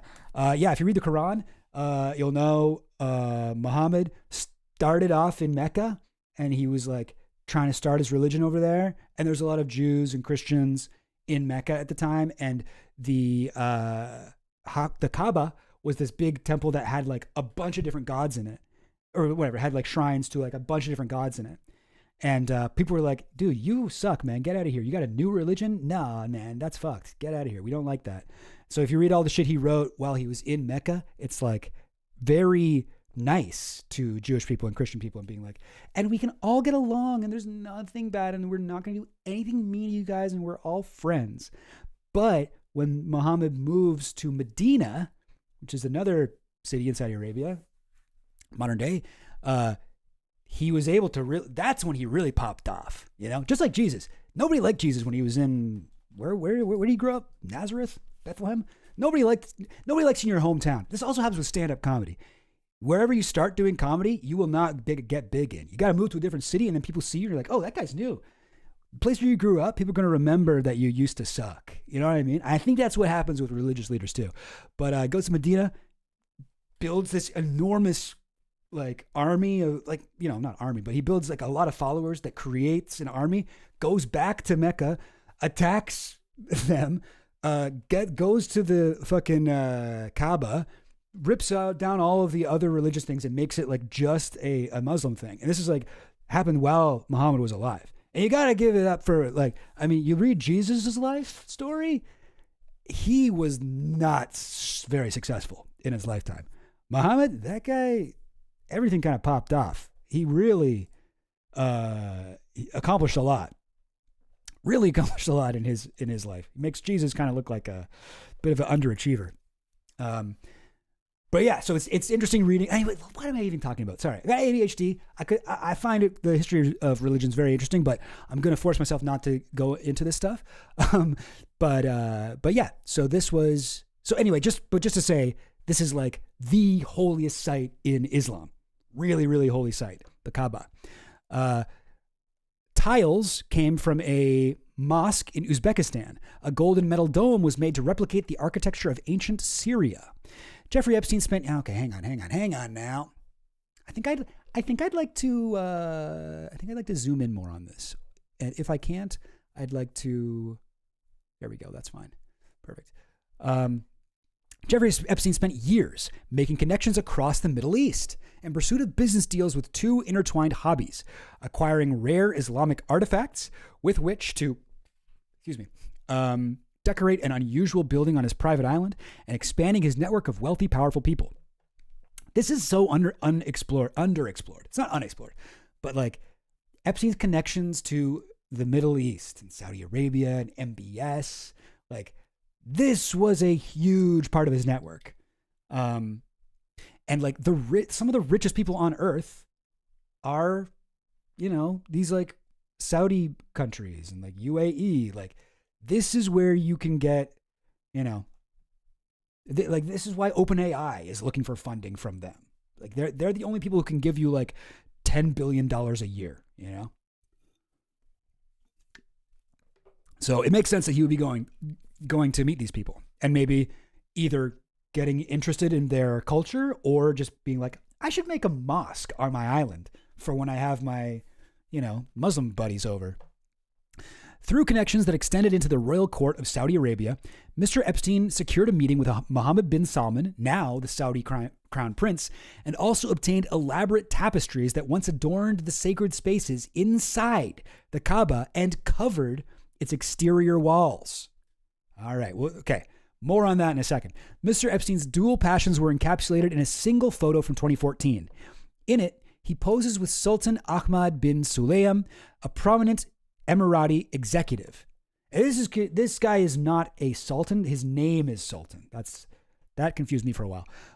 As they admire one such tapestry splayed on the floor of Mr. Epstein's New York townhouse.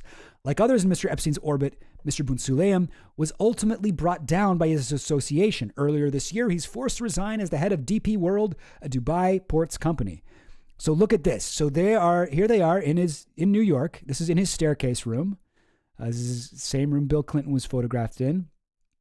And they're looking at this tapestry on the floor here. And so this is the tapestry that hung off of the Kaaba. Maybe I should get a picture of the Kaaba. Hang on now. That would be helpful. Hang on. Kaaba. I think is that how you spell it? No, opposite. But like, so here's the Kaaba, right? People come, like millions of people come to this thing, and they go walk around in a circle and they touch it, and they get themselves this sort of like closeness to their scripture in a way, I guess. And so the tapestry that they are touching gets taken, like you can sort of see, I guess, on the top there. Maybe is that where it would be from, or would there be something else? Here's another picture of it.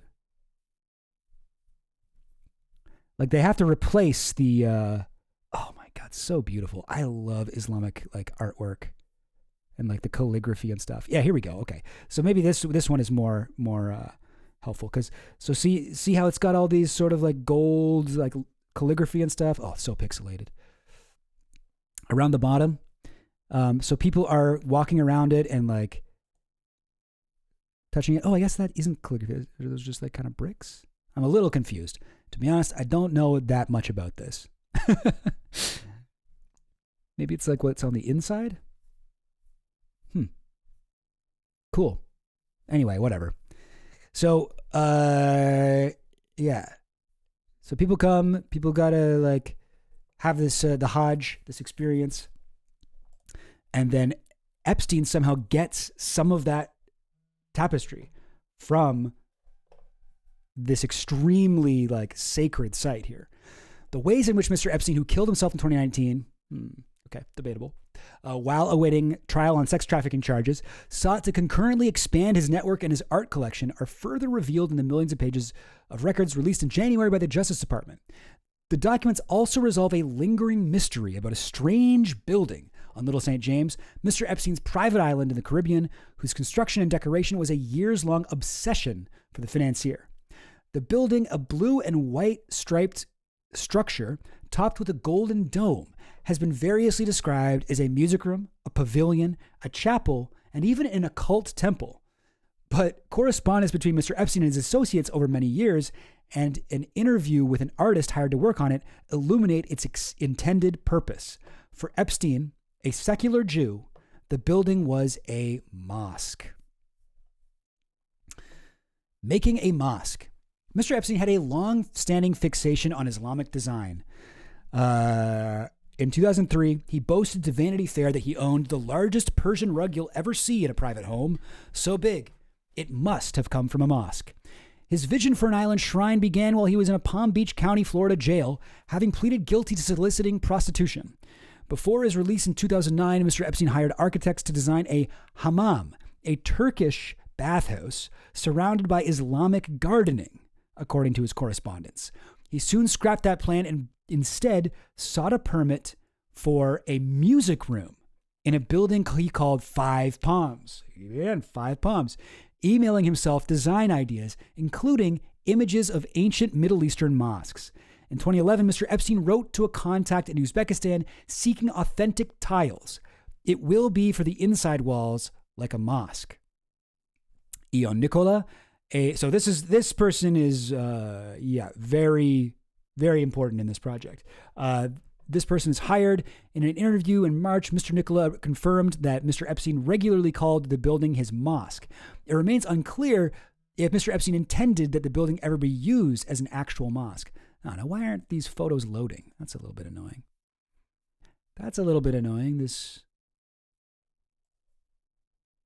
Okay, so these photos are supposed to be one photo of the Yalbuga Hammam or bathhouse in Aleppo, Syria. And so I have those photos here. But these ones. So this is what he was sending to this guy.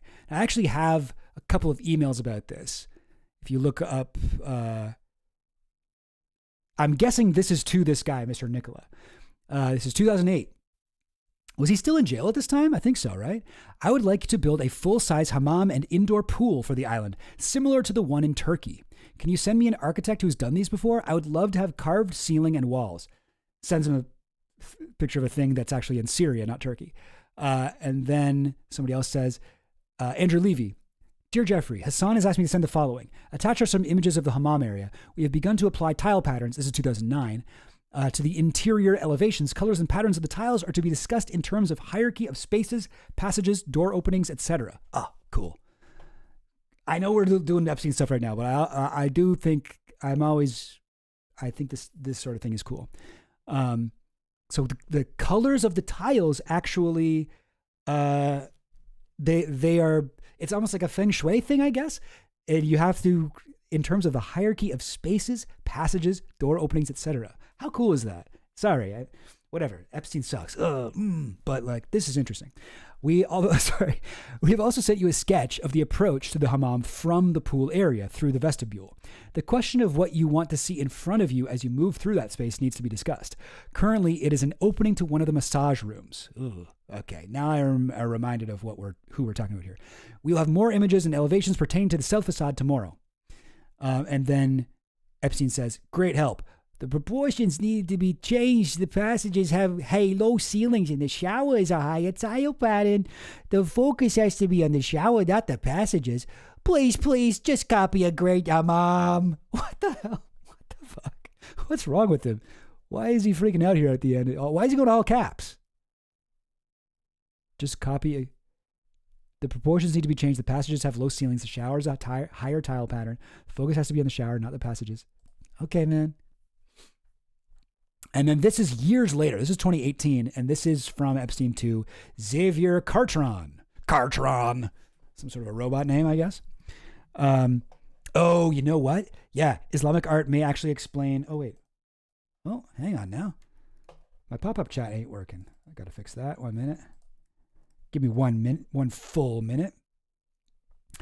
Islamic art may actually explain Epstein's relationship to math a bit. And I didn't think about that, students, but you're totally right. Because Islamic art is so geometric and, you know, like there's all these sort of symmetries, like radial symmetry and stuff going on. So I can totally see Epstein as like a math guy, getting really into it. Sorry, Marowcat, not sure why your message was retracted, but I didn't do it. YouTube just sometimes does that. Man, they should have interviewed that guy's brother. Yeah, they should have. Guys seem to have known shit like that. Oh, wait, are people's shit just getting retracted? Why? No, yeah, I'm noticing a couple people. Weird.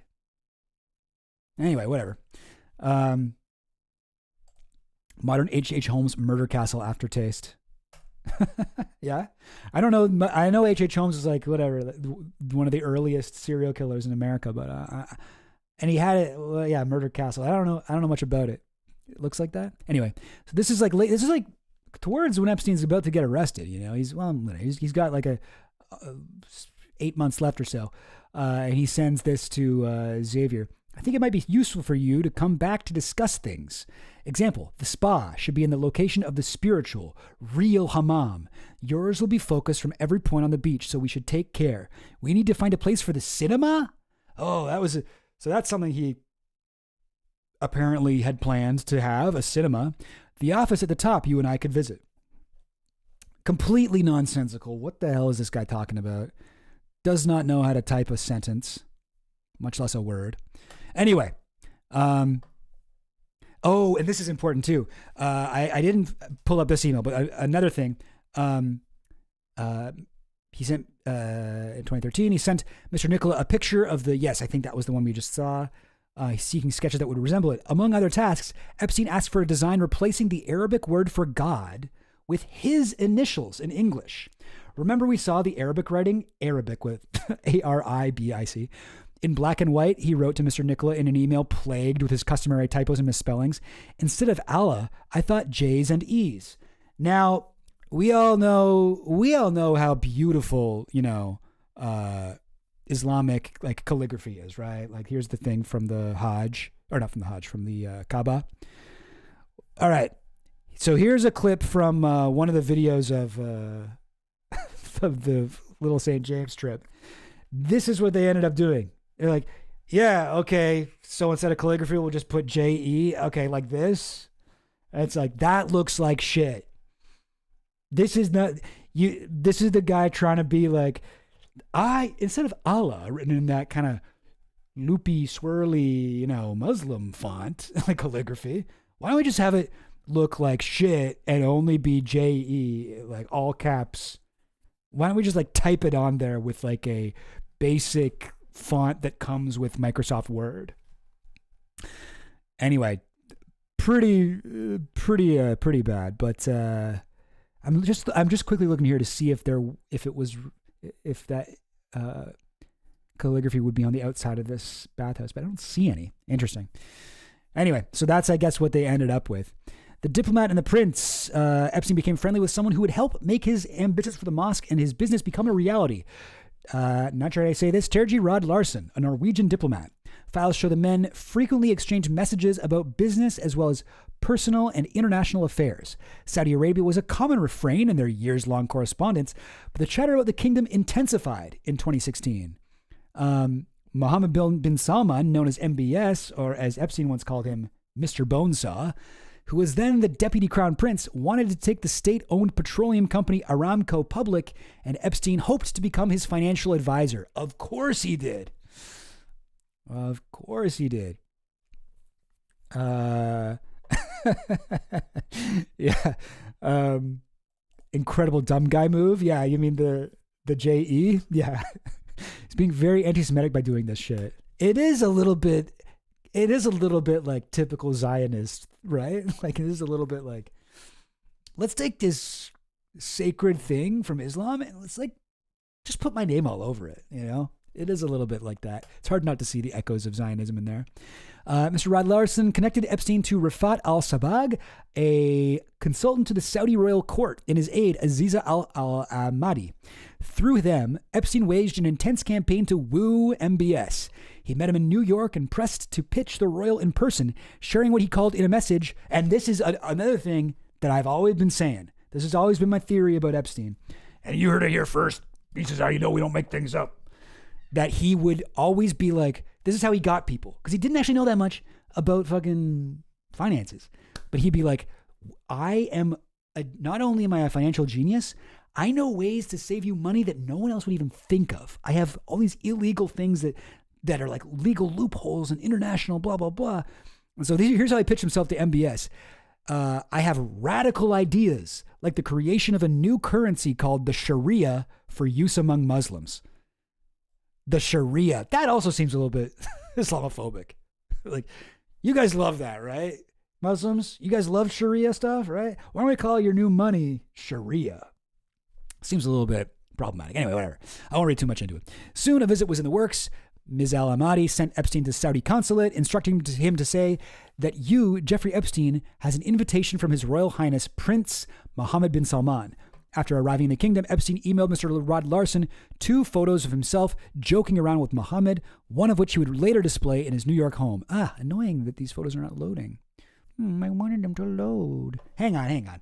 You know what? I'm too much of a visual person. I am going to try and get this hooked up on the main thing here. Oh, it's not loading on here either. Well, what the heck? What the heck?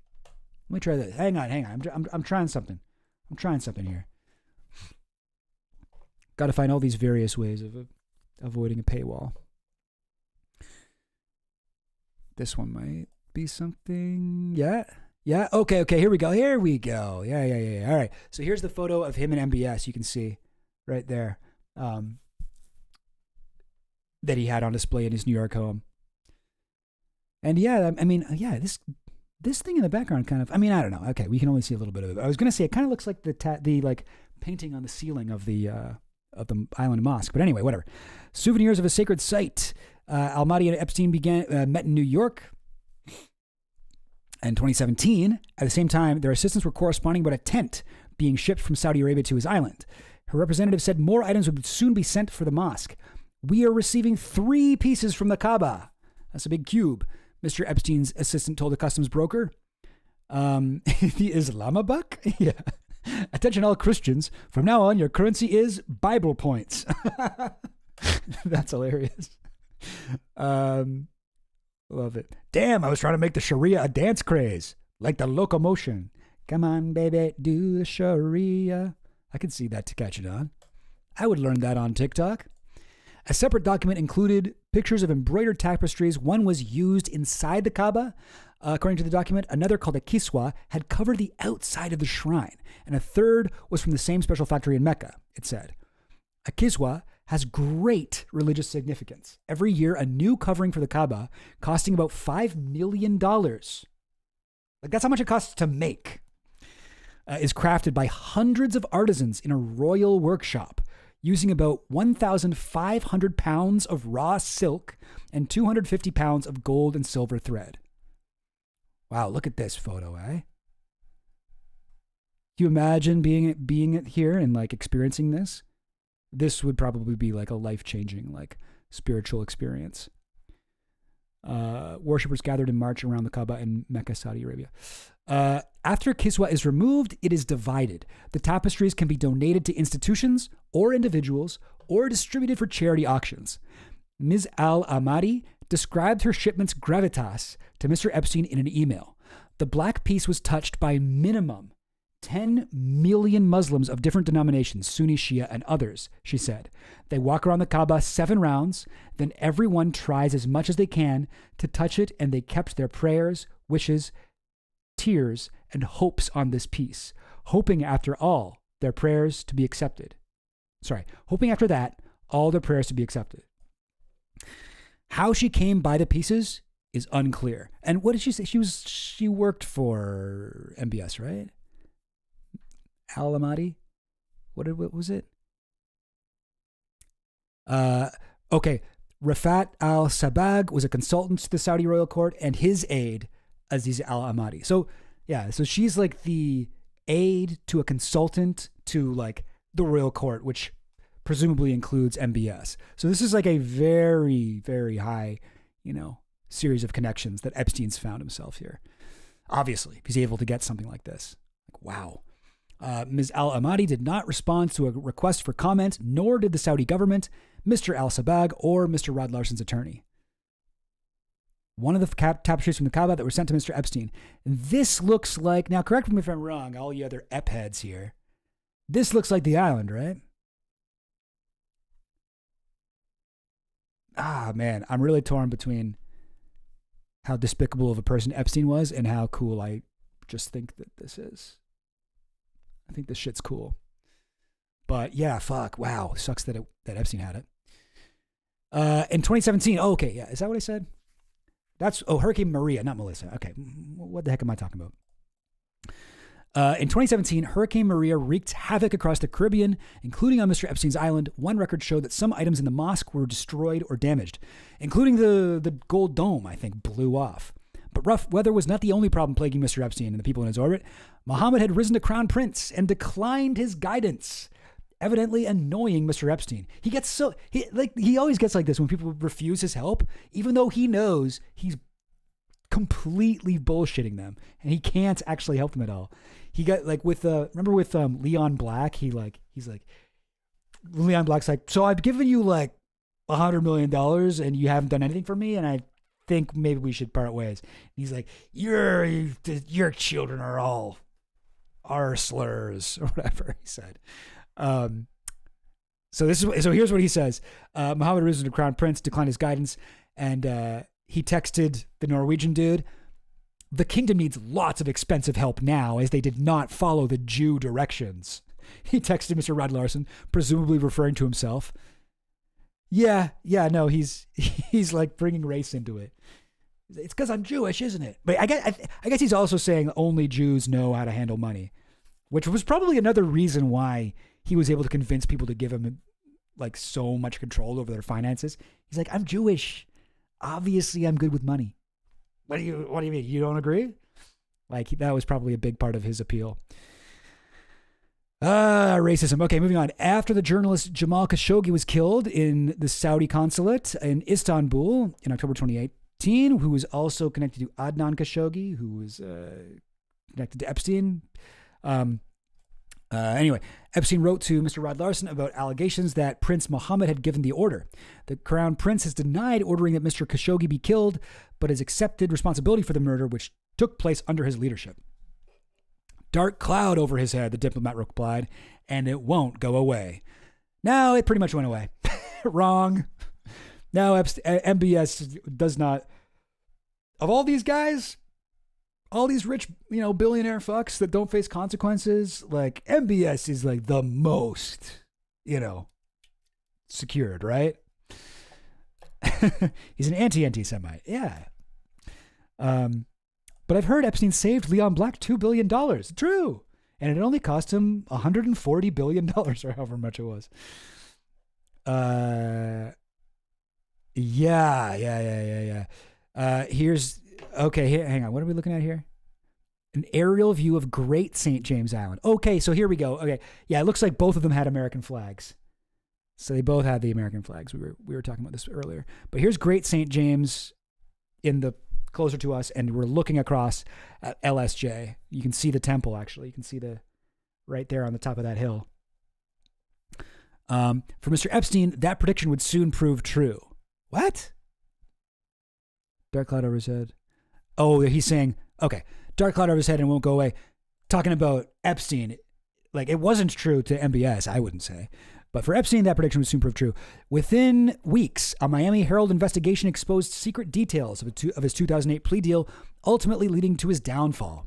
In exchange for that stint in county jail, Epstein had been promised immunity from prosecution on far more severe charges. He was arrested on new charges in July 2019. The next month, Epstein transferred ownership of his island to a private trust. 2 days later, he was found dead after hanging himself in a federal jail in Manhattan. Sure. And that's the end. So this was, to me, this was a crazy article. Just because it's, I mean, maybe it doesn't seem too crazy, perhaps, but like, to me, I'm like, all I've been doing for years is like playing guessing games based on largely one Reddit thread from a guy who seems like he may be like, I don't know, doesn't quite know what's going on, but did work at, I think presumably did work at a LSJ. So this really blew my mind. I don't know. I'm impressed by the journalism. I mean, I guess it was a lot of going over the emails. And from now on, I'm going to refer to this as a mosque. It's a mosque. It's not a temple. It's not a cabana. It's not whatever. It's a mosque. Although I guess I could also call it a, this is what Epstein called it, a mosque. But it seems like he also called it a hammam. Hammam. Yalbuga hammam. Let's see if we can find more pictures of this thing. Yalbuga hammam. Yeah, can I do a, oh man, yeah, okay, here we go. So we got some like aerial views here. Yep. Certainly seems, and is this the inside of it? Whoa, okay. So yeah, very much a bathhouse. Cool. I'd love to know more about that thing with tiles and the colors of the tiles based on, where it is in the thing. Cool. Okay, that might not be where that's from. How to prepare a Moroccan hammam at home? Okay, no. I don't know. Okay, these might not be the actual thing. Let me put this in quotes. Yalbuga. Cool. Okay. So there's a couple other things I should show you though that I found. So one thing here, I believe this is an attachment to an email that Epstein sent, but it looks like this is like a concept art. Like this doesn't seem like a photo to me, right? It seems like this is like a CGI thing or whatever, like where somebody was like, how about this as a design for the door? Because the design for the door, frankly, sucks. Like, as is, that door looks like crap. Oh, fuck. It won't let me zoom in more. But this was maybe a design, and you can see at the top there, I don't know if you guys can see, but there's like a sun that looks a lot like the sun on the giant sundial that's right next to the mosque.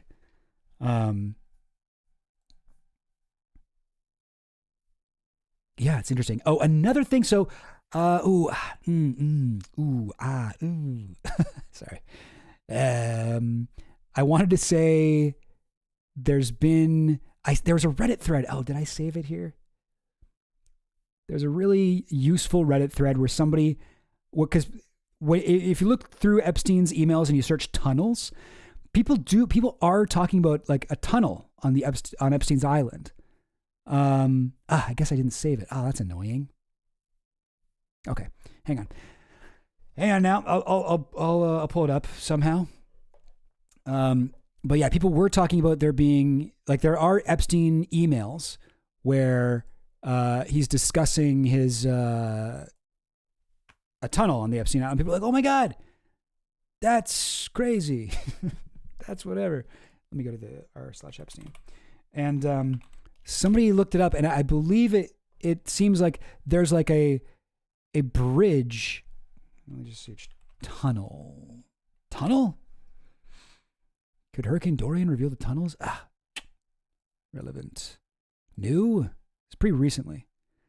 Waterproof tunnels with ballet rooms. Just refines and gets down. Zorro helipad tunnels. The truth about Epstein Temple tunnel entrance. This is all stuff that we've.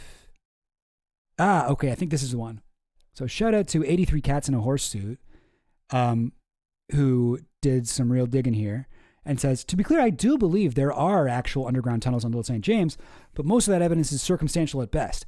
What I want to clarify here is what the tunnel mentioned in several emails actually is, because it's a prefab metal building and not a tunnel.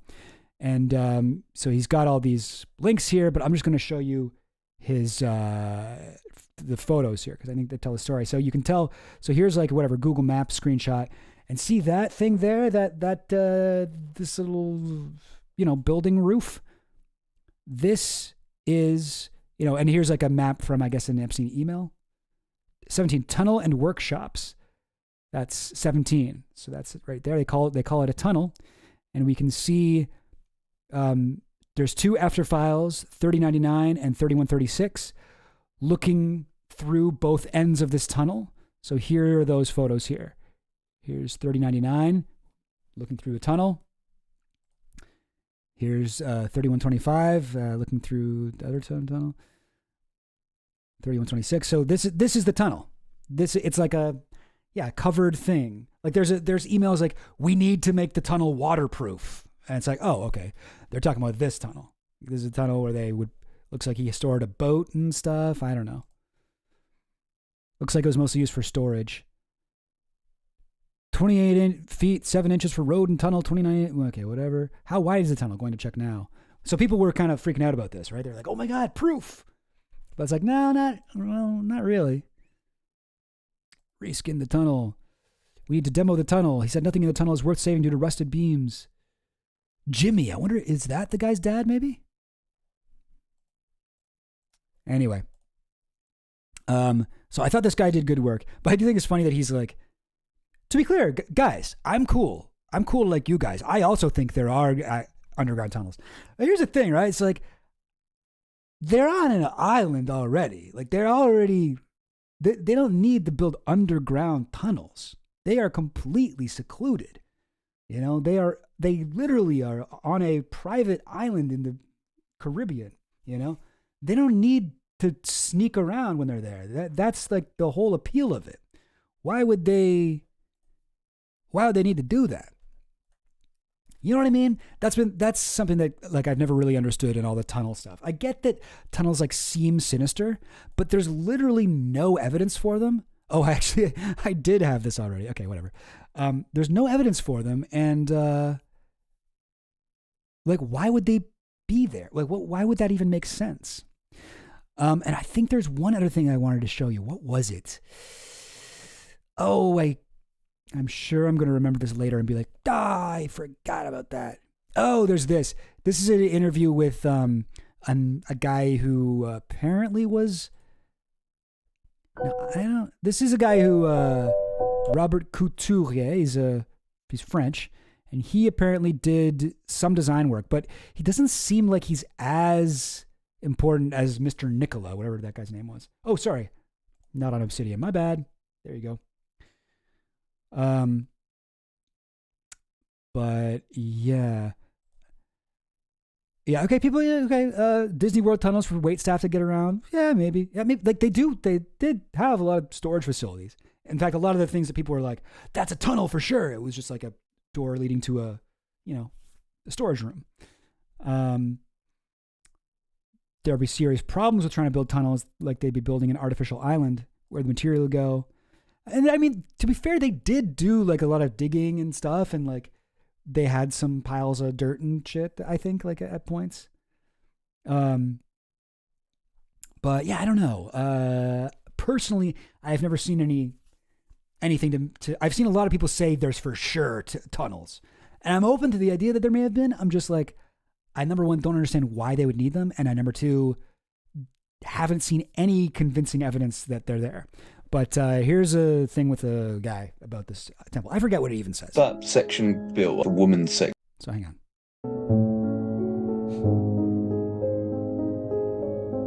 Got some Beethoven music. So he had that section built, the woman's section, which does sort of mimic the harem. Yeah. This temple, it began as a music pavilion, didn't it? He did. What shifted that? At what point in time did he sort of move away from being a I think when he probably realized that nobody was going to go there to listen to music. And then he found a way to, to make it attractive and to make it like, it's the same thing than when you have a big park in a house. It seems like this guy doesn't know, right? Like, it seems like he's like just guessing here. When did he decide to not make it a piano room? Probably when he realized no one would come to see him play the piano. It's like, okay, so you don't know then. In a country, and then you have a pavilion. With regards to the conspiracy theories, they're absolute bonkers. I don't believe that there are secret tunnels or there were any rituals or any of that. No, there was nothing like that. With regards to the design, so around this time, and the emails that have come out from him show this as well, that exactly around that time, he started really getting into the harem stuff and sultans, and particularly in Marrakesh. And okay, actually, Mr. E, that makes sense. I mean, that is actually a plausible reason for him to have like a bunker or a tunnel or whatever on the island. Yeah, if when the nuclear apocalypse happens, rich people got a place they can go and hide out. I can see him being a bit of a doomsday prepper, maybe. I could maybe see that. But like that could be a reasonable, reason for him to have that. But I still don't see any evidence for it. Harems there, and some of them are similar in design. So did you help with the... So he's talking about harems and Middle Eastern harems, and he's blah, blah, blah, blah, blah. But, is he saying harem or ham? What is it? And sultans, and particularly in Marrakesh, and harems there. And some of them are similar in design. So really? Okay, I haven't seen any of that. Did you help with the design of what was built? I never felt that someone like Jeffrey Epstein had any inclination for the spiritual world. That is another thing, right? Where people are like, it was a Jewish temple. He's really religious as a Jewish. And it's just like, I don't think so, man. I think like this guy seemed like pretty much an atheist, Like he's like always hanging out with scientists and whatever, Lawrence Krauss, blah, blah, blah. Like this guy did not seem like a super religious person. The idea of evil worshipping and all that is, in my opinion, entire bullshit. Yeah. And I think that he built it because it was a fun thing to build. Yeah. But I think that was it.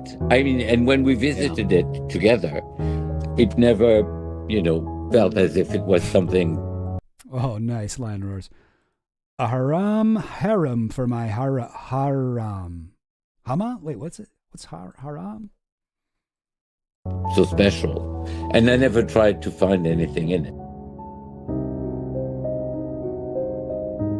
And it's such a ridiculous thing. It really is. Forgive me, but it's to do with the patterns. Because conspiracy theorists will focus on anything. If it looks odd, they will create a mythos around it.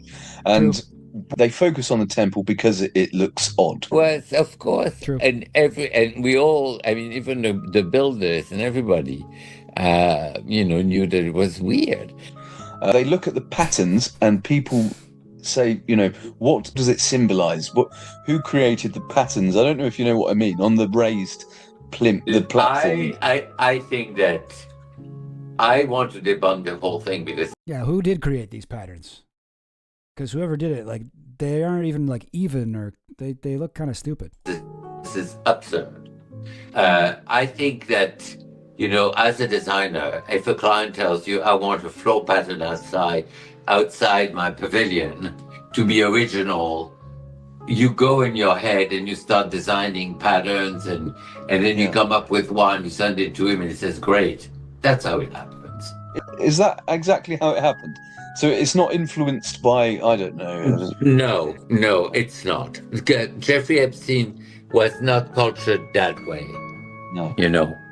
And I have zero, but maybe I'm wrong, and maybe, a lot of things happened after I left, but I absolutely don't believe in any of that.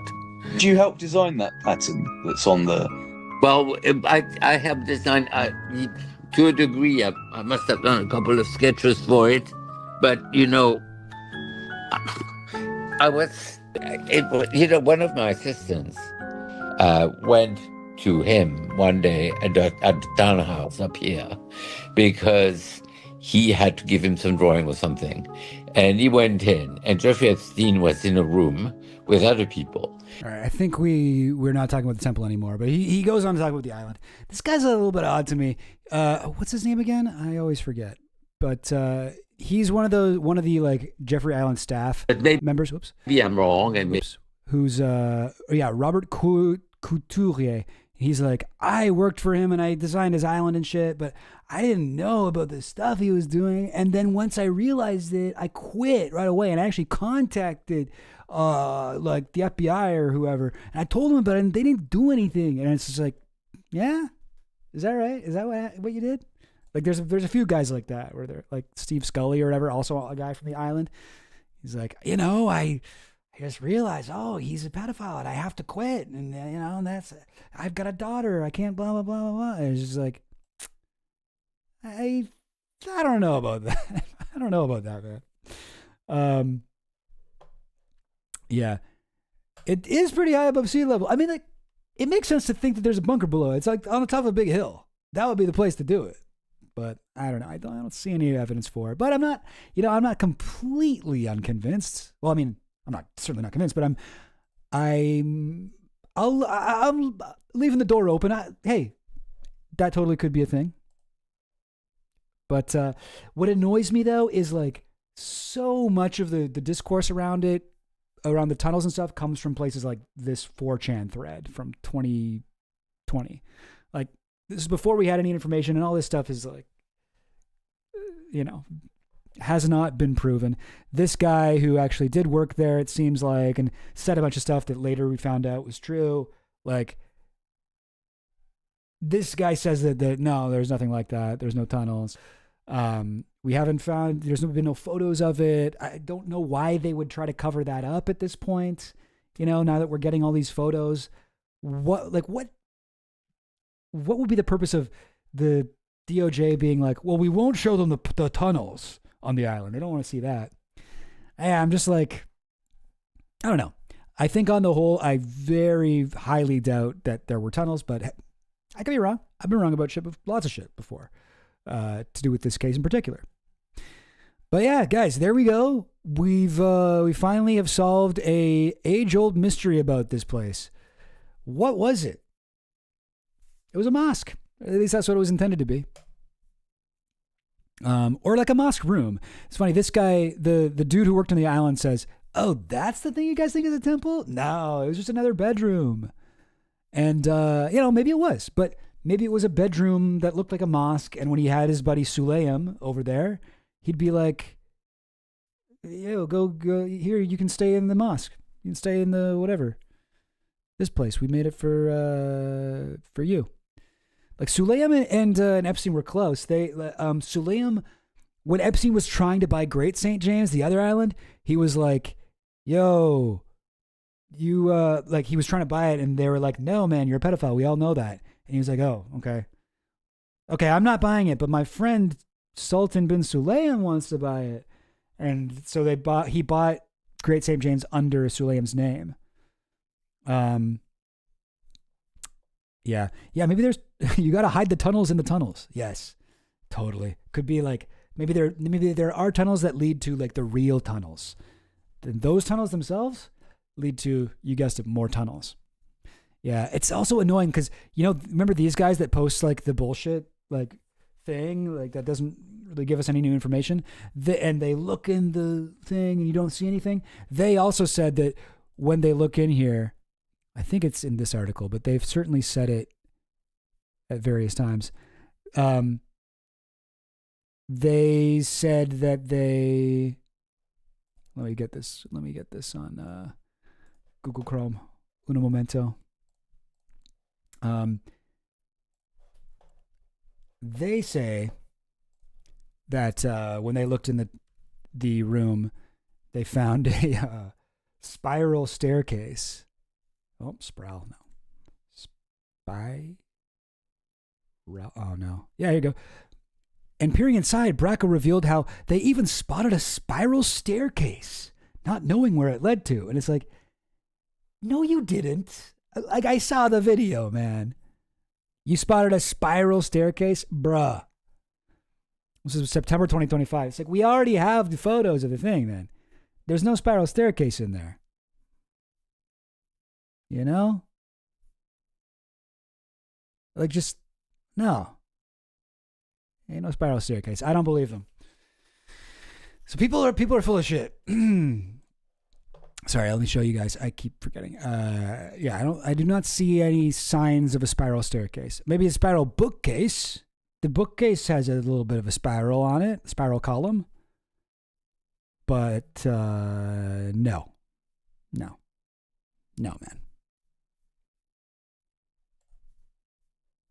Yeah.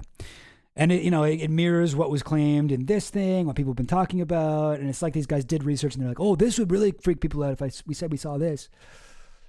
So yeah, I don't think those guys are super credible. But yeah, gang, that's LSJ. All the LS way. Okay, that's too much time talking about one thing. I got to do some other stuff while we're here. What should we talk about next? Oh, yes, I do have something. 1 minute.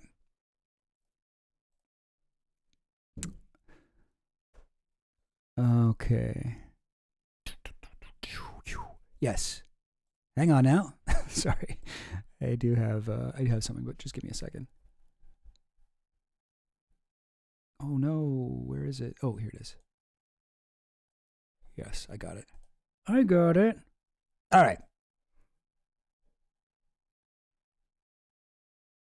Here we go. So, all right. So this went viral. Clip from comedian Ben Bankus. People have been talking a lot about this. Have you guys seen this? You heard about this? You seen this? This is true. This really happened. Oh, wait, no, I don't want to watch that one first. I want to watch this one first. Triggered girl at comedy show. This is a comedian, Ben Bankus posted this. Now, I got a lot of thoughts about this. I got tons of thoughts here. And I actually know this guy. I actually know this guy pretty well.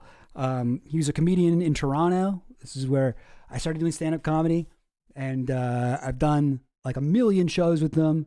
When I started doing comedy, he'd been doing it for a couple years probably at that point. We'd go to shows together, hung out a lot of shows. I know the guy, I've known him for a long time. And he recently posted this clip, and it's called Triggered Girl at Comedy Show. And yeah, I kind of want to like talk about my thoughts here. I'm not really sure how I should structure this, but I guess first I'll just play a little bit of this clip here.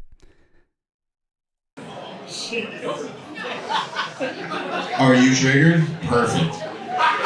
Oh, no, now we are getting double audio, aren't we? Hang on. Got to fix that. There, this should be good.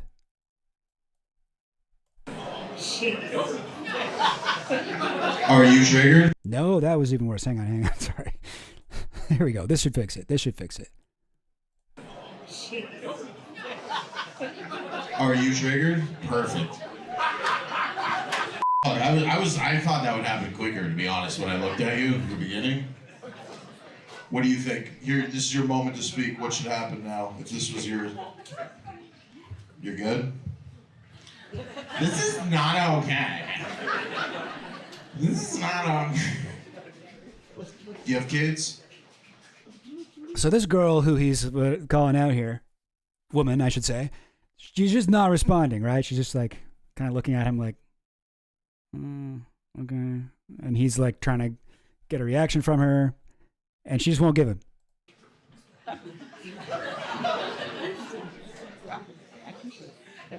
Look, we could do this the easy way.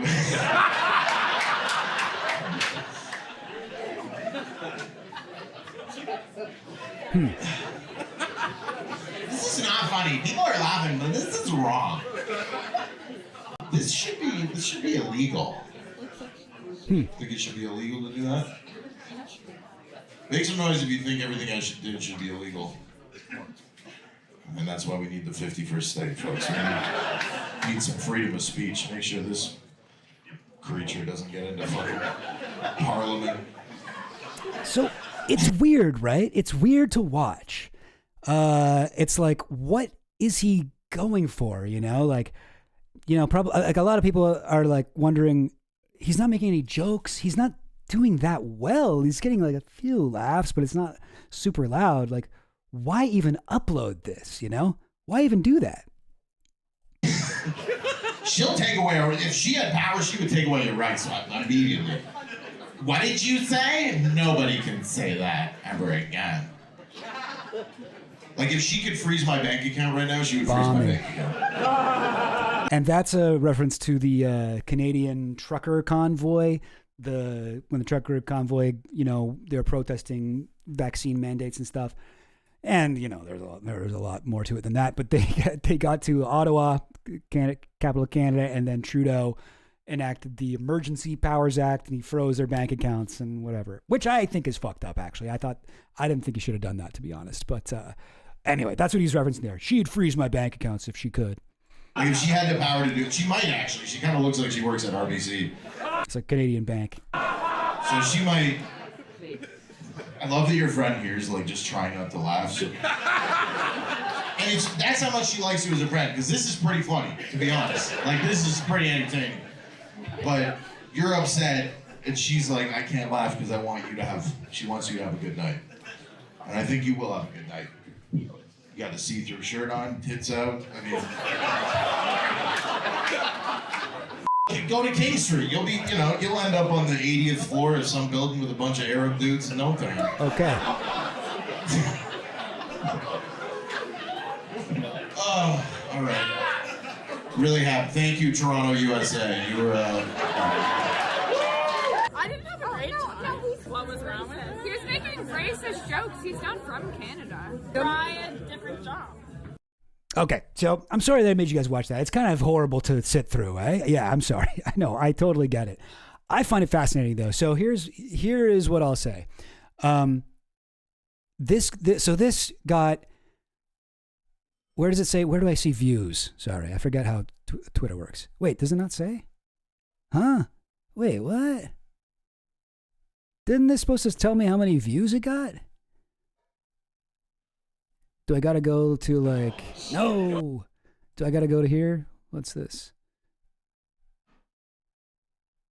Information. Wait, huh? Oh man. You can see how many views it got. Am I just blind? Is it not there for real? Something's up. Yo, something's up. That's not how it usually is supposed to go. That's so annoying. So two things I want to say right away here. Number one thing, it is totally supposed to say views, but it's not. Okay. So yeah, I'm seeing unfunny, feels like I think you should leave clip. It's Kill Tony style comedy. Fuck, you got really dark. And you're all, I would say, right. But I mean, okay, here's the thing, right? I wouldn't even say it's Kill Tony style comedy, or, you know, there's a lot of horrible comedians on Kill Tony, but there are a lot of comics who do like edgy right-wing jokes that are funny and are doing like jokes. Like they're writing, their jokes have like setups and punchlines and payoffs, and they make you laugh a little bit. But this, you'll notice he never actually tells a sort of what I would consider for my own enjoyment, like a joke. He just is sort of saying horrible things to her, and he's not getting that much of a response from the audience. Now, we do also have, so I see people saying to not include the comment that triggered her. He did upload that later. He also started selling merch about this. Trigger Girl mug now available. But so here, sorry, this is less than a minute, but I'll show you how it started. But I want to say there are, where are his jokes? Now here's the thing. So I know this guy, and he was always like kind of like a red pilled, like racist, kind of like edgy comedian. But I will say he used to have jokes. Like he used to do well when I would see him, and he used to have like, you know, new material, and he was able to write jokes that were like set up, punchline. He has a lot of funny voices. He has a lot of whatever. And it's just interesting to me that he's gone this route, because this is a thing that you see all the time when like with like right-wing comedy, where there's a different type of joke where it's not like the jokes that I like, that are sort of like taking you down a garden path and then subverting your expectations at the last minute. You know, like a lot of jokes are like that, you know, like two fish are in a tank. One says to the other, I don't know how to drive this thing, or whatever. Like, oh, you thought the tank meant a fish tank, but it actually was like a military tank, you know, like it's something like that. That's always my go-to example for like a joke that has like a good construction. But there's a different type of joke so there's the surprise theory of humor. There's also a different theory of humor called the superiority theory of humor. And I think like one sort of fun example of this that maybe like people will get is 6-7, I think. There's a type of joke that kids like a lot, and children like jokes that aren't necessarily funny in a sort of set up punchline way, but they're funny because they annoy their parents or their teachers or whatever. Like 6-7, I think, is largely funny because it causes chaos in a classroom, and it's very funny that kids can do this to sort of like troll their teachers, right? And I support that. I think you should, it's good to like whatever, like annoy authority figures. But there's a sort of type of conservative joke that isn't really a joke. Like, it's very easy to write these because all you're doing is saying things that are offensive, saying things that will offend people in the room. He's like, he goes up there, he's like, oh, your tits are out. Oh, you're going to get raped by a bunch of Arab guys. And to a certain type of person who, I don't know, like, who's like, oh, I believe that type of shit, but I'm not going to say it out loud. To see him say it out loud, it is very funny to them. Does that make sense? Like, it's a different type of joke. It's a different type of, like, it blurs the concept of what a joke is. And it's just interesting to me because I feel like he has become, like, it's sad to see that a guy who could write jokes if he really tried has just become the laziest comedian I've ever seen. It's all just that. Like, he's not even trying to go anywhere clever with it. He's just, I'm going to say this stuff. And it's funny. The joke part is that I'm actually just saying it. But he lives in, I think he lives in Texas now. He does like Rogan's Club all the time. So he's gone back. This is the Toronto Yuck Yucks that he's at.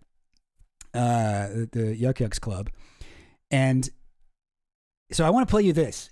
This is like the jokes that led up to that interaction.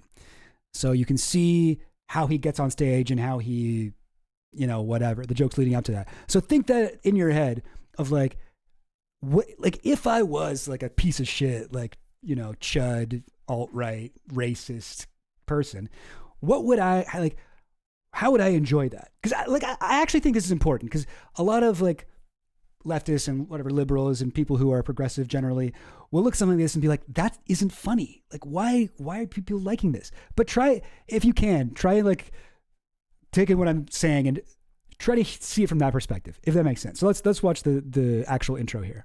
Wow. Really nice to be back. 51st state. And I will say it's also interesting to me because I think that the Toronto audience is generally pretty woke, you know, even at like a club like Yuck Yucks. There are some clubs you could go to that would be less so, but I think that they think he's being ironic with that 51st state line. It's great to be back in the 51st state. Like people in Canada generally are not fans of Trump saying that he wants to turn Canada into the 51st state. So I think that laugh assumes that he's being ironic, but no, that is what he actually wants. Really nice to be back in 51st state.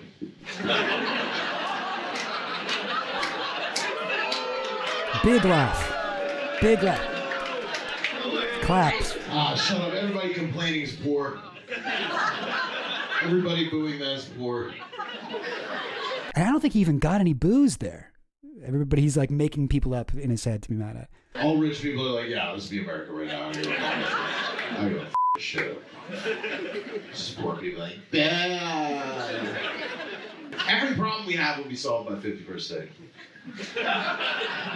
Every problem.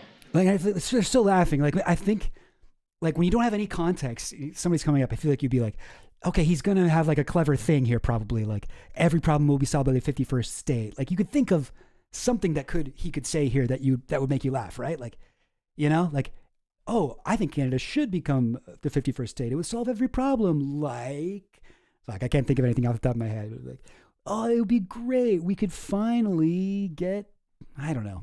I can't think of anything clever right now. But if I could sit down, I'm sure I could think of something that would work. Right? But what does he go with? Indians and Muslims everywhere. 51st state. Let ICE cross the border from Buffalo into Niagara Falls. Start doing some deportations. This is where he takes it. He's like, he says, every problem will be solved if we had a 51st state. And then the problem the like comedic outcome he says is all the brown people in Canada, and there's a lot of racism, particularly in Ontario, but I think probably everywhere, towards like Indians and whatever, Muslims and brown people. And so he's just saying every problem will be solved. Think about it. ICE would come here and like, you know, oppress our brown people more. Wouldn't that be great? And it's like, yo, what? And he doesn't even get a laugh off of it. Really? I guess he gets a little bit. I think people are still kind of like, haha, wait, what? Start doing some deportations. Like, he is not doing well. Like, it did not go well. And from there, he pivots to like, oh, she's triggered. What, are you triggered? Yeah, I thought you'd be triggered. And I'm like, it's fascinating to me because I feel like this is just like the platonic ideal of this type of joke. But here's the thing, like people are like, this guy's a failed comedian. He sucks. Oh, no one will ever.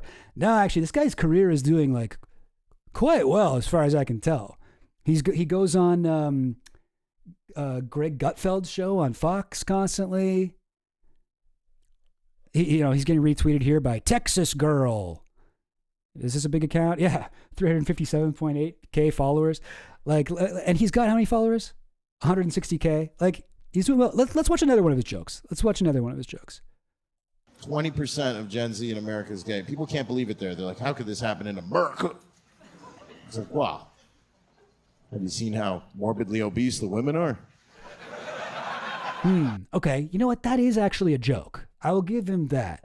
It's not super funny, but that is at least does have a setup and a punchline. Just saying, go to a Target. You're like, see that? Yeah, I'd rather suck a dick than have to get her out of that chair.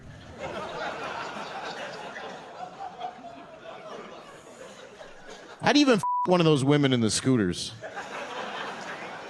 You gotta flip them upside down in it like you're fixing a bicycle. All right, let's take a wheel off here.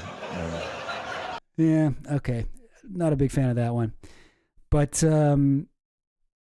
it's interesting. I watched a few of his clips the other day, and I was like, wow, truly there are no jokes here. There's just like, no, I mean, there are jokes in the way that it's like, it's funny because I'm telling you something that like is so offensive and is going to piss people off. Like if I go to his YouTube channel,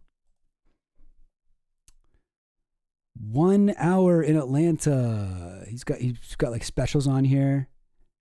Bankus podcast. First 10 minutes in Sudbury. Maybe he's not in. Are these all in what's it called? Canada. He's doing these shows, or I guess not. There's a lot of these, eh? Like, okay, hang on, sorry. Comedian versus angry female heckler. Chinese guy throws drink at Ben Bankus. Ben Bankus roasts Chinese guy. Ben Bankus kicks out heckler. Like, it's a lot of like heckler response videos, but I think it's like people watch these. Like, these have like decent view counts, right? Like 97K. 191K, 227K for Chinese guy throws drink. Are you in the... But it's like, what is it? Are people liking it because he's making jokes about the Chinese guy, or are they liking it because he's like being racist in public and saying something so awful, you know? Yeah, that's the American right wing's humor. It's not funny, it's mean, but being mean is funny because what's funny is that someone's feelings got hurt. Yeah. I mean, like, well, first of all, this guy is Canadian. But I would also say, like, you know, and yes, why does Canada export the worst people to the world? That's for sure true. We got Jordan Peterson, Faith Goldie, Lauren Southern. I mean, like, comedians, we've, like, the main guy is Ryan Long, if you know him. But Ryan Long, now he is also, like, similar politics to Ben Bankus, but he can actually write a joke, and he does. Like, when I watch his stuff, I'm like, that's a well-constructed joke. Okay, you know, yeah, that's pretty funny. Even though it is a political idea that I completely disagree with, I will admit I found that joke kind of funny. But this is like the laziest stuff you could imagine. Yeah, like, okay, hang on. Let's just go. So I don't want to watch this whole 15-minute thing, but let's just go to, like, where a lot of people have watched. It's probably where the thing happens. Got a Punisher and then fucking second kid. Yeah, like, maybe Ben Bankus can help.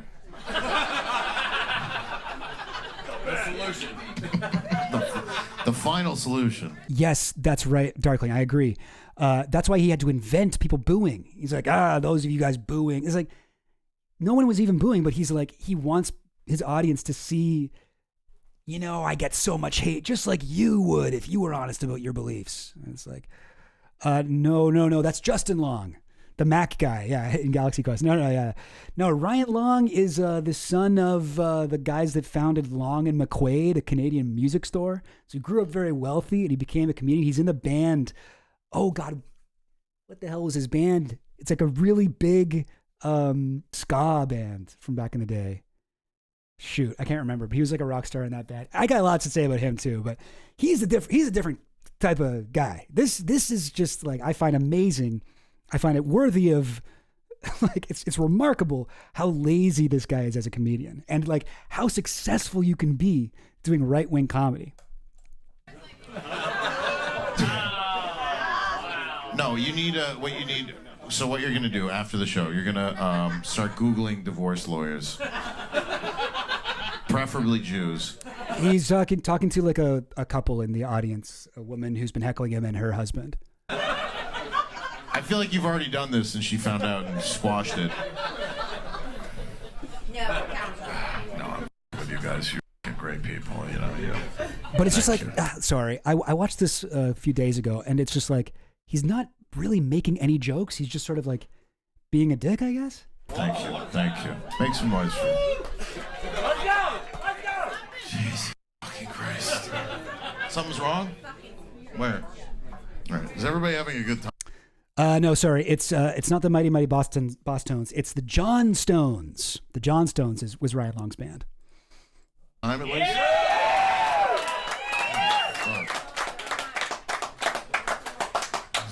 Crazy. All right, can I just do my act now? Yeah. Like where's the joke? He's just like, I'm annoyed. You suck. Can I just do it? Now she's looking at her phone. What the f*** are you looking at your phone for? I'm texting my son. You're texting your son. Well, how about you fucking turn your fucking phone off and shut up and enjoy the show, or get the f*** out. Get the f*** out. Seriously, leave. You're not enjoyable. I want you to leave. Get out. If this was in Austin, Texas, somebody would be fucking putting you in a headlock. But we're in DC. Let her be a. No, but like you have to say, like, usually when someone posts a heckler response video, they say funny things, but there isn't any of that. Seriously, get out. Yeah, get out. No, you're gonna leave now. You're gonna leave. Don't make me call fucking. You're gonna leave. Let me see how many minutes that was. It was like 15 minutes of you being retarded. I don't want to do it for the rest of the show. Like, you have to make jokes here. You can't just. People deserve more because they waited in the cold outside.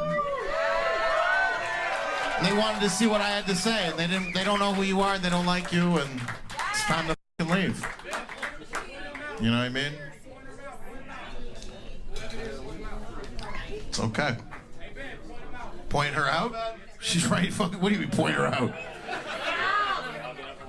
Point her out. This girl right here has got to go. This girl right here. It's taking so long, and he's not saying anything funny. I'm just going to skip ahead. So she gets up to leave.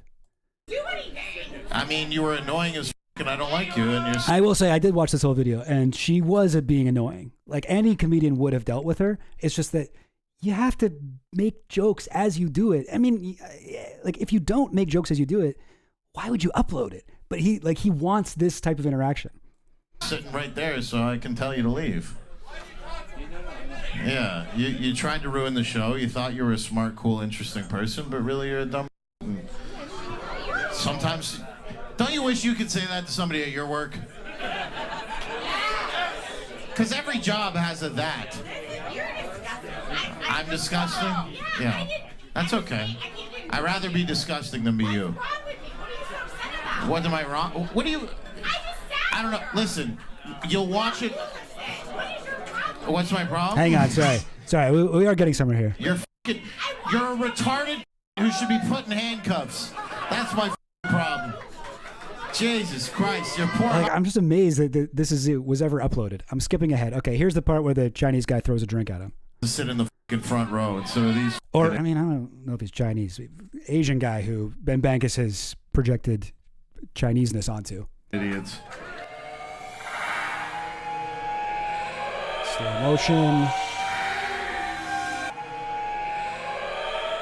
So now that part I do find kind of funny, right? The guy throwing the drink at him. And is that sort of the same thing? Like, is that sort of the same type of comedy where I'm like, I don't like this guy and I would like something bad to happen, you know? Like, this isn't a joke either. I guess it's sort of Schadenfreude or whatever.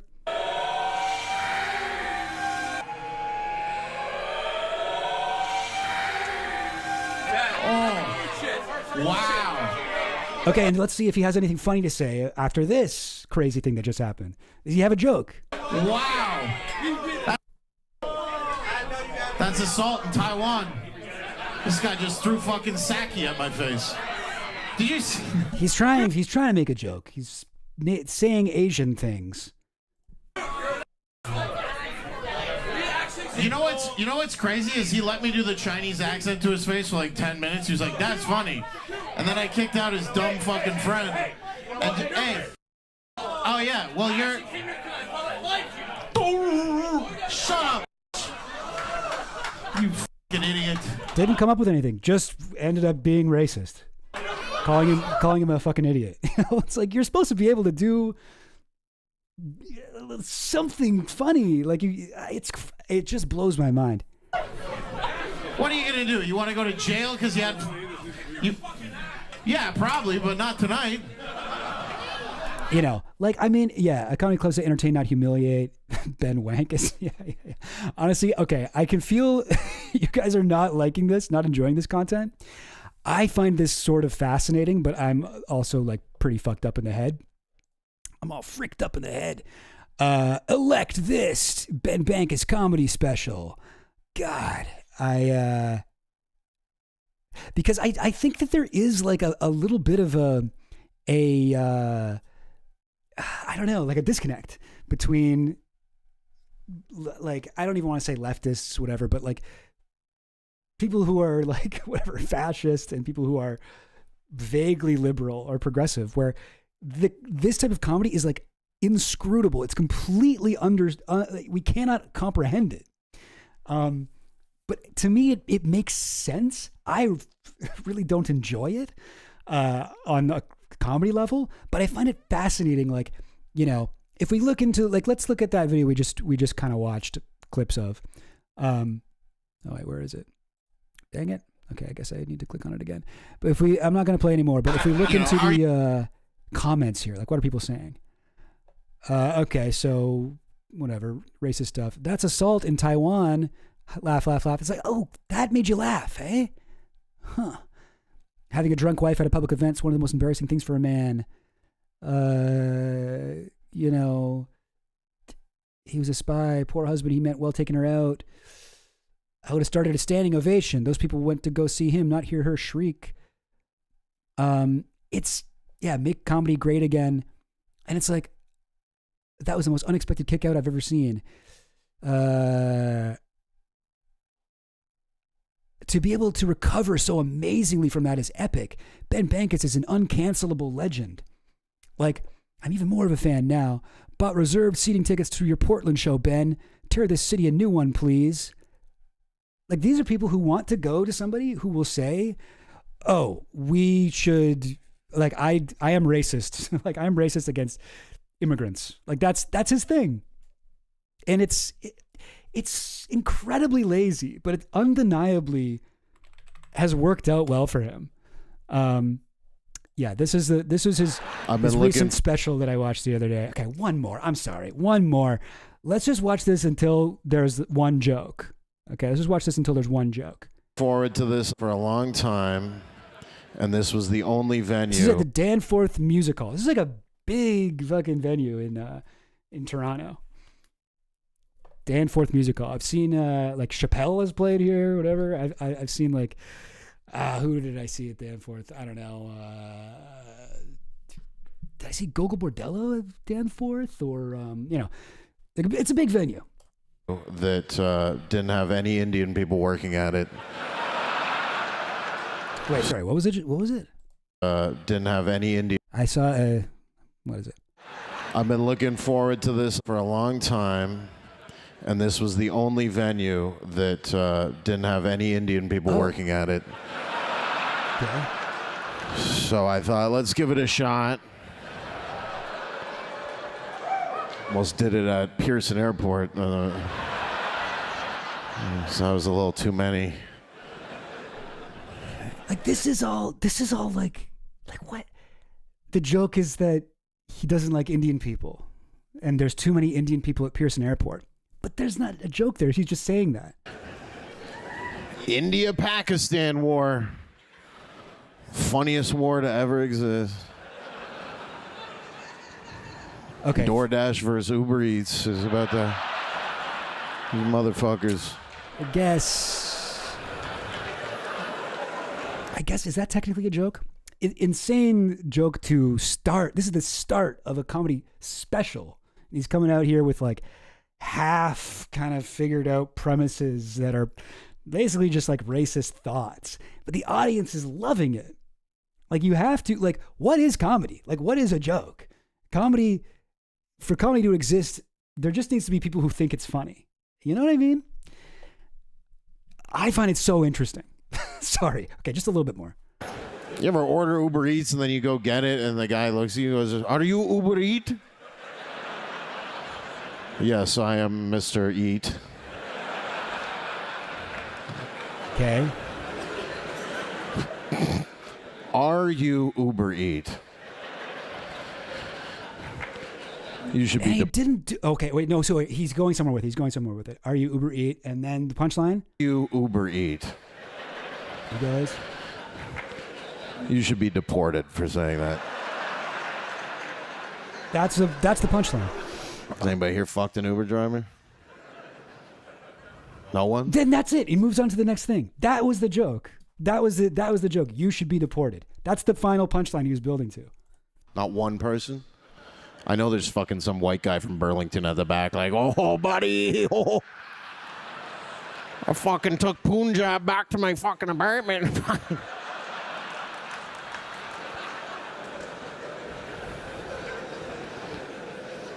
That's the crazy part is we look down upon the Indian immigrants, but they won't even fuck us. And that, again, that's it. Moves on to the next thing. You know? So all it is that he's like, oh, like, say that, like, oh my God, yeah, Gil, exactly right. I was thinking he'd play with "I'm Mr. Eat" because he's husky. Like, he could have done something like that. He could have made that a self-deprecating thing, like, whatever. Oh, you call me fat, Mr. Eat, whatever. Like, he could have totally done, but he didn't. He just says, "You should be deported." Like, that's enough. Okay, I'm sorry. I know I'm torturing all you guys. I gotta just play a little bit more. Like, even if you're having like a weird day, you ever having like a weird bad day and you go to buy cigarettes or something and like the fucking girl at the convenience store is like super Indian, but she's like kind of hot because you're drunk at 3 p.m. And you're like, "Oh, what's your name?" And she's like, "Hinder breed." You're like, oh yeah. So, like, wait, I gotta point this out. This is his special. This is his special on his YouTube channel, and with his audience. And he cuts. They edited this. They didn't have to put this in. They cut to this shot of people reacting to this joke. Like hinder breed. You're like, oh yeah. There's one guy who is laughing. No one else is laughing at all. Look at these people. Oh, you They are got not. a fucking Oh my God. Canadian phone number there, hinder breed. I'd like to take you for a nice bath or something, maybe. Take you back to my house. We got. Okay. I got to play just a little more for the last half hour. Sorry. Look, listen. Okay. I'm trying to read the room right now. I find this really fascinating. There is, okay, I'll see if I can find the one part that I was trying to get to. And then we'll call it a day. Wait. No. The search function on the YouTube transcript doesn't really work.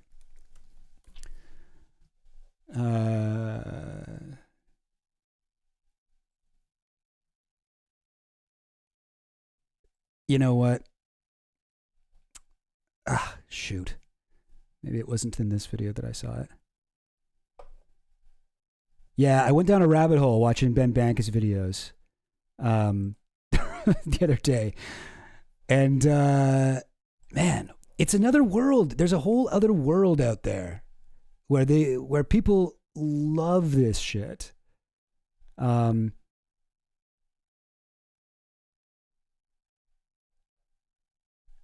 man.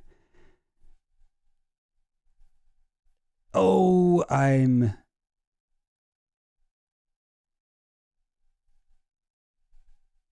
don't know. Okay. Probably not worth digging up the one that I was looking for. Oh man, I wish there was an easier way that I could search this. Whatever. Here he is on Tommy Lahren. We want our American cities to look like American cities. What's this? This is what I don't understand.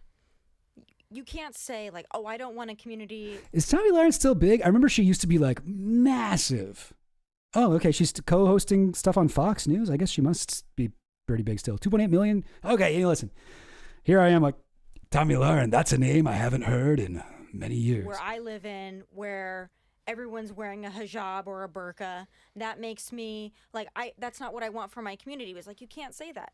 But if I were to go over to those countries dressed like I'm dressed, I wouldn't make it out. Mm-hmm. So why is it not? What are you talking about? Okay, to say, you know what? Your culture, I respect you as a human, but we want our American cities to look like American cities. Why do we have communities in Ohio that had 20,000 Haitians dropped in that have no idea of the culture? And that was the big thing. Like, wow, they're not eating the cats and the dogs. And then you see someone barbecuing a cat. It's like, I was reliably told that never happens. They're lying about almost everything. They pretend that the right is lying, where they're saying, but they deep down, the reason that people on the left are so angry is because they know they're wrong. Wow. All right. Yeah, I don't even think this guy has a theory of mind about leftists. Oh, this is yeah, sorry. Oh man. I really want to watch more, but I gotta stop. But yeah, I will say, here's the thing though. Like, you know how like there's a whole thing that people love to say about comedy, like you gotta make sure that you're always punching up and never punch down with comedy. And I never really liked that approach. I don't like that theory, or I don't even really know what to call it. I guess like a rule of thumb, like don't punch up, don't punch down on people who are below you in the whatever, like hierarchy. Punch up. You punch up at people in power. Punch up at like a black person can make jokes about white people. Punching up at like, power, and like highlight oppression and use comedy for this. I've never really liked this because people who are conservative look at the world like they victimize themselves, and they look at themselves as the real victims because they aren't allowed to say we should deport all the brown people. So to Ben Bankis's audience and to Ben Bankis himself, presumably, when he makes these jokes about, oh, his Uber Eats driver doesn't know how to speak English, he is punching up in a way. It's like that is how he sees the world. That's how he kind of conceptualizes things. And I find it so fascinating. It's like profoundly lazy. He's not even trying to come up with punchlines. I swear we could watch like the full special and you'd be like, no jokes. Oh, is that right, Darkling? When you turn even slightly, it becomes really hard to hear you. Okay. All right. Here, let me try to move my mic like this. How many of his audience do you think do Uber? I don't know. I mean, yeah, who knows? But he's the type of guy, like, I think people will see him online and be like, oh my God, you're saying the things that I think. And then they'll go to his show, maybe drive far to get to it. Because it's wild to me that he had a packed audience at Danforth Music Hall and was getting this reaction to his kind of, shooter manifesto masquerading as a comedy act. Yeah, quite fascinating, but I guess we'll leave it there. We'll leave it there for now. Because I've been seeing people commenting on it, and I feel like people don't get it. People don't know like what the deal is with this guy, and why is it actually like very lucrative to do this kind of like non-comedy. Same thing with, Gutfeld is the most watched late night show, like way bigger ratings than Colbert, whatever, Fallon, Kimmel, all of those guys. Gutfeld. And that show, if you watch it, the jokes suck. And they are actually a lot of times attempting to write like traditional comedy jokes. And they just can't do it. But it's not about the jokes. People watch it to get that kind of sense of superiority. Anyway, I'm that'll be all for now. I would love to go into this stuff more, but maybe I'll try to be more prepared so I don't have to click through like long videos of garbage comedy. Okay, here's something. I've got more from The Madness of Believing. All right. Okay, so The Madness of Believing, we talked about this a little bit before, from Josh Owens. He worked for Alex Jones for a while. Oops. Germans? Wait, really? Whoa, what a deal. Germans figured all that out themselves? Good for them. But yeah, so Josh Owens, he used to work for Alex Jones. He used to be a, camera guy, whatever, reporter, sort of producer, I guess, helped put together stories. And he wrote a book about his experiences working for InfoWars, and I thought it was really interesting. And I took like way too many, notes from it, like way too many. So I'm not going to go over all of these. I've gone over a couple of them already, but here's a really interesting one. So first, let's watch this. So this is from July 25th, 2001. This is from slightly before 9/11, and this video is called Alex Jones Predicts 9/11. So here we go. This is old school InfoWars.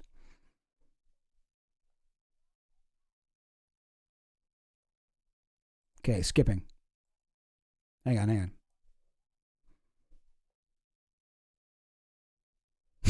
Will they give everyone a chipmunk voice?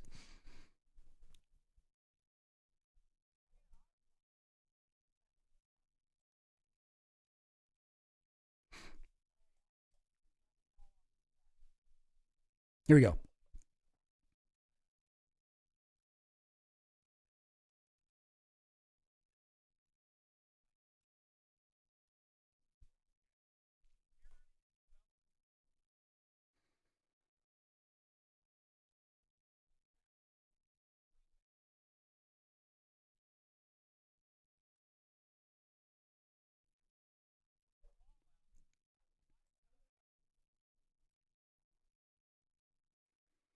Sorry, this is not related, but I just want to point out Coco Melanoma. Oh, you can't hear it? No sound? Really? Oh, fuck. Okay, hang on. Okay, we'll do that all again. But in the meantime, let me just say I've seen the thing where Drewski, people were saying that Drewski was accused of sexual assault during the Diddy case, but that actually, the timing doesn't make any sense at all. It was like 10 years before he became famous. To be fair, like, I can see somebody seeing like a fat guy with a beard and being like, that's Drewski, because fat guys with beards, I mean, you do start to resemble one another. Like, I just have a beard, and I do get people being like, you look exactly like my friend. You look just like this. You kind of you're putting on layers on top of your distinctive skull shape. But yeah, I mean, like, no, whatever, like, hate to Drewski, but, or yeah, I guess that wouldn't be hate to Drewski, but like, no hate to whatever, people being upset about the Diddy case. But that was not Drewski. That was probably just like a fat guy with a beard that later on somebody was like, oh, that must be Drewski. And he's addressed it. And he's like, I was living in my mom's basement when this happened. I was not hanging out at Diddy parties. All right, here we go. Sorry, hang on. Let me fix the audio. Terrorism as the pretext. Hang on. Let's go back. 2001 broadcast. Tyranny is enveloping the globe, and the United States is a shining jewel the globalists want to bring down, and they will use terrorism as the pretext to get it done. So that's coming up in the second half of the show. Very important information. I'm going to put the call out that you call the White House and tell them, look, we've seen the news stories that you've wanted to blow things up, that you have blown things up, and that you're saying that 4 million of us are going to die and we need martial law and the Associated Press at one of your little drills you had, and that we're aware of who the terrorists are if you pull this. This can stop this Hitlerian Reichstag event. This is Hitlerian. So just a couple terminology here. The Reichstag fire is like a false flag. So this is pre 9/11, and he's saying, "No, America, we've read these things." There's Operation Northwoods was a project from the '63 that they were going to stage a fake attack on American citizens by Cuba as a pretense for invading Cuba. He's connecting it to the New World Order thing that, like, oh, we need to kill millions of people. We need to reduce the population of the earth. Well, like, oh, that's what the elites want to do. But if you ignore all the bullshit, what he's saying is there is going to be a terrorist attack in America. I won't want you to believe Alex Jones. I want you to go get these news stories off my website. I want you to call I don't want you to believe me. Don't just believe me. Do your own research on my website. These major newspapers. I want you to find out these statements were true by the White House about preparing for martial law. And I want you to let them know that if there is any terrorism, we know who to blame. The point is, if any terrorism comes, it's from this government. And if there was an outside threat like a bin Laden, who was a known CIA asset in the 80s, running the Mujahideen war, and whose family builds all the military bases over in Saudi Arabia right now, and sits on the board of Iridium Satellite, he's the boogeyman they need in this Orwellian phony system. I want the White House numbers up there now. A big part of this solution, after you research all the government terrorism and check out what I'm saying is true, call the White House and tell them, we know the government's planning terrorism. We know Oklahoma City and World Trade Center was terrorism. We know the Joint Chiefs of Staff. Think Alex Jones is surreal to behold? No. This guy is not a twink. Okay, you got to have higher standards for who you call a twink here. I don't know what kind of word you would use for this guy's like a young bear. I don't know, I guess. 10,000 steaks ago. He is starting to develop his the rasp though. Wanted to blow up airliners, Baltimore Sun. If you do it, we're going to blame you because we know who's up to it. Or if you let some terrorist group do it, like the World Trade Center, we know who to blame. And you could save the planet. I'm calling it Operation Expose the Government Terror. Here's the point I keep making. Our border's wide open. This is September 19th. Oh, wait, hang on. Wait, why would I care about that? That's from after September 11th.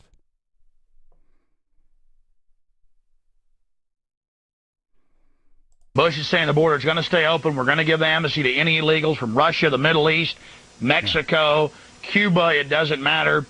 Okay, whatever. So he's predicted. Oh, he's a twonk. Was that what you would call it? A twonk or a thud? Not a yogi, but a boo boo. All right, sure. Oh, I see. Like as a small bear. I mean, he's not small. He's like still a big guy, right? I mean, he's not as okay, fair.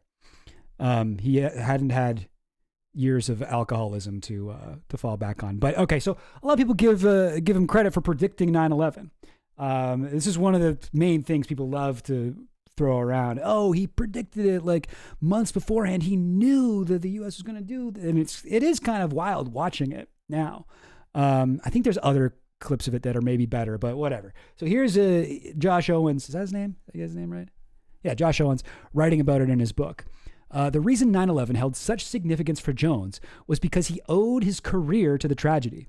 There were other highlights from his 20 years on air, but nothing compared to when he, 2 months before planes hit the World Trade Center, predicted the attacks live on his show. More than any other moment, this was used to give credibility to his beliefs, propping him up as a modern-day Nostradamus. Even I was blown away when I first saw an edited YouTube video showing Jones calling out Osama bin Laden by name, mentioning the World Trade Center, encouraging his audience to contact the White House and let them know they would be held responsible if an attack occurred. The reality I discovered years after I quit working for him was that Jones had twisted the facts. He hadn't predicted anything. Bin Laden was already a known threat. The World Trade Center had already been attacked in 1993, and those words Jones spoke weren't even his. Bill Cooper, another conspiracy theorist talk show host, had made similar claims before him. Now, I have the clip from Bill Cooper. So Bill Cooper, if you're unfamiliar, this guy is a massive figure. This is the guy who invented the term sheeple. All right, this is the first guy to be like, "Wake up, sheeple." He wrote a book called "Behold, a Pale Horse," and it was, I believe, it's like the #1 book ever, whatever, requested for prison libraries.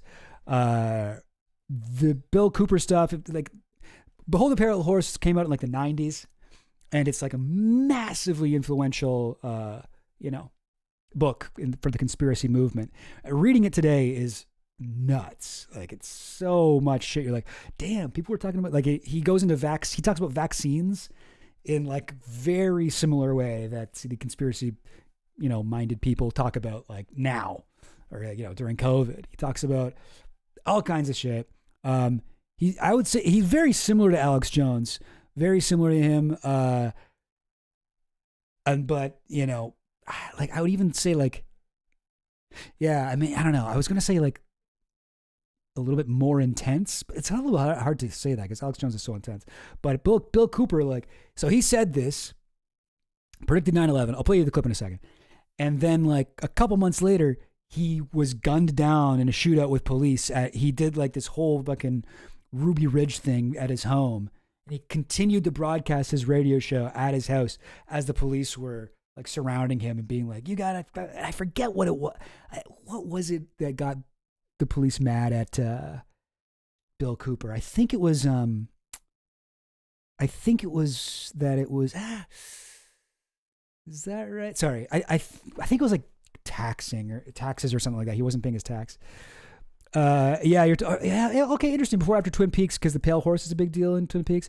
Yeah, I mean, Bill Cooper, Agent Cooper, maybe that was a reference to him. That I could maybe see that, yeah. I don't know. I don't think I've seen season 1 of Twin Peaks, and then I kind of fell off, but I don't remember there being a Pale Horse thing. Anyway, but yeah, let's listen to Bill Cooper. And this is before Alex Jones said it. Okay, total silence. So Can you believe what you have been seeing on CNN today, ladies and gentlemen? Can you believe it? Supposedly, a CNN reporter found Osama bin Laden, took a television camera crew with him, went into Osama bin Laden's hideout, interviewed him and his top leadership, his top lieutenants and colonels and generals in their hideout. This is a CNN reporter with a camera crew. And he came out and told everybody, within 3 weeks, Osama bin Laden is going to attack the United States and Israel. Now, don't you think that's kind of strange, folks? Okay, that wasn't exactly true. It was, another couple months, but pretty close.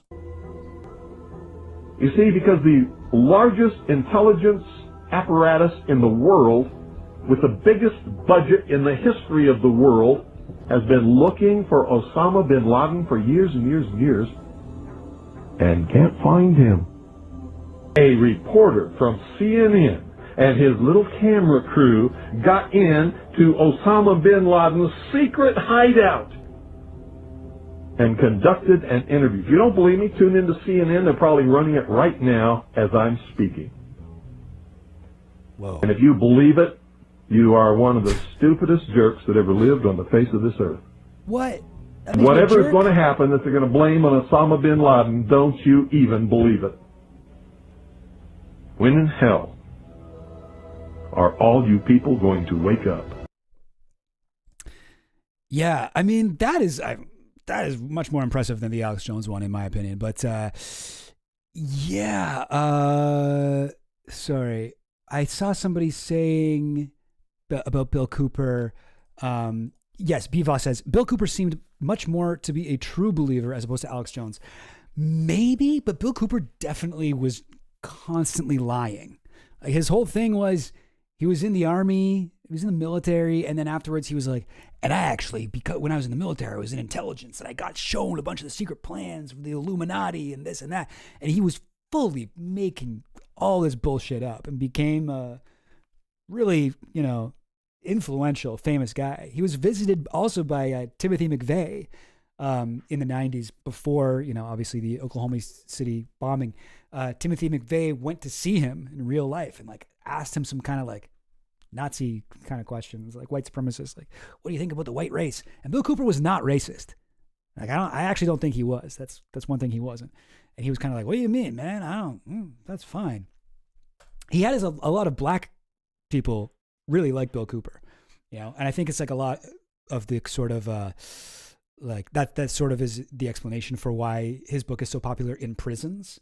A lot of people in prisons get, pilled on Bill Cooper stuff, and the Wu-Tang Clan makes references to him and stuff, and there's a lot of rap music. There's a rapper that's named Bill Cooper. That's his rap name. And so I think he was kind of I don't know. I think he kind of liked that black people liked him, maybe. So he was never, as far as I know, maybe I'm wrong, I don't think he was super racist. And if so, I guess I just didn't know about it. But I would say, as opposed to Alex, who actually is pretty outwardly racist a lot of the time. But anyway, I find his thing more impressive than Alex's thing. But it does seem like Alex, this is June 2001. This is July 25th, 2001. And Alex Jones is doing kind of a warmed over version of it. This is largely how Alex kind of does his stuff. He gets a lot of his ideas from other conspiracy theorists, or even from people who email his show. A lot of the time he would be like, and this is what I've been reading stuff about this. And people who work with him are like, he didn't have any actual sources, but someone emailed him that, and he just went with it on the show to say that it happened. It's just anytime he hears anything, it goes into Alex's brain, and he's like, I have a reliable source that says this. I would watch that documentary on Tubi about Bill Cooper. I would love to watch that. But yeah, I mean, a lot of people were predicting the attacks in the World Trade Center because of the bombs, for sure. But it is when people are like, Alex Jones is right, put another coin in the Alex Jones is right jar. He really isn't right that often. This is maybe the most impressive thing. But I thought that what Josh Owen said was interesting in this book. Jones echoed Cooper's sentiments and then took credit for them, earning a reputation as the guy who saw it coming. Meanwhile, Cooper never had the chance to claim that title. In November 2001, as authorities arrived at his home to serve an arrest warrant for aggravated assault and tax evasion. Okay, so it was tax evasion and someone else, I guess. Cooper reportedly shot one of the deputies and was killed in the ensuing standoff with the Apache County Sheriff's Department in Arizona. So yeah, he died, and then Alex Jones got to sort of take credit for predicting that event. Taken in isolation, I would say this is pretty impressive. But if you remember that, these guys are they're in on air for like, hours every day, making all kinds of claims, you'd think at least one of them would come true. And in Alex's case, this one successful claim wasn't even successful. So, gonna make this one red to signify that we've already done that one. What else we got? I'll do one more. That could be interesting. The Trump stuff. The Pizzagate. That one's a little bit longer. Yeah, let's go. There's some interesting stuff about Tucker Carlson and Alex Jones and their relationship. So Josh Owens was around the first time that he met him. Yeah, worth noting as well. Fisheye 3R8R. Is that supposed to say something? Fishy Raider says Bill Cooper didn't like Alex Jones. Very true. Very much did not like him. PBS Frontline did a documentary called The Man Who Knew Too Much. Jimmy Stewart movie. Yeah, it is a Hitchcock Jimmy Stewart movie, and that is itself based on an earlier Alfred Hitchcock movie, also called The Man Who Knew Too Much. So there's a lot of men who apparently know too much.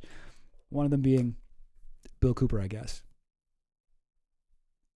Yeah, it's quite interesting. Like while he was like, holed up in his little cabin, surrounded by like whatever, like police and whatever military guys, with like their sniper guns on him, he was there with his like young daughter for a while, and he was having her host his show with him, and you can hear some of those clips. It's like haunting. Anyway, moving on though. Okay, so this is about Tucker Carlson. They've been waiting for him, and then finally the war room door creaked open. That's one of the doors to the InfoWars studio, revealing Carlson dressed in a state blue fleece vest. He strode over, his face twisted into an unsettling grin as he smacked on gum and let out a loud, almost maniacal cackle for no apparent reason before shaking Jones's hand. That sounds like him. They exchanged pleasantries, but Jones, especially in social situations, was incapable of hiding his emotions. He still held a grudge against Carlson and wanted to make sure he knew it. "Saw the video where you said I freaked you out," he blurted, not angrily, but more as though his feelings were hurt. Okay, let me try that line reading again. "I saw the video where you said I freaked you out." Because he was. There's a video where Tucker Carlson's getting accosted by one of Alex Jones's fans and being like, "What do you have to say about this? 9/11 was an inside job." And then Tucker Carlson's like, "You're an idiot." "No, it's not. Alex Jones is a moron. Get out of here." And Alex Jones saw that and was like, "Oh, I thought he maybe would be my friend." So then they finally meet each other. Carlson gives him an excuse. "Oh, this guy could put a camera in my face and brought you up and went back off." Jones interrupted him, seemingly to abate Carlson's discomfort. "He followed you around, so you made that comment about me, but I thought it was entertaining." Same thing he said about me. And I got a thing. I thought it was entertaining and informative. Isn't that weird? I'm in the same category as Tucker Carlson for Alex. "I thought it was entertaining." It was pretty funny, Carlson said, playing along. And then they have this conversation. It's just interesting, right? Because you picture these two guys hanging out, and it's like Alex Jones, this guy, he does not strike me as a guy with like a grand plan. You know what I mean? This guy is not a guy who's like, saw when he started his career in the 90s, I am going to usher in the authoritarian takeover of the United States. I'm going to I want this world. I mean, maybe he vaguely wanted it. I don't know. But I don't think so. I think Alex Jones is just a guy who got away with lying and becoming more and more famous and saying more and more incendiary things about immigrants and whatever, all of these sort of target groups, and just leaned into the stories that made him more money. I don't think he really had a plan with it. Whereas Tucker Carlson is a lot more calculating, and this guy is a guy who has a project. He has a white supremacist goal for the United States, and he's largely been successfully able to bring this to fruition.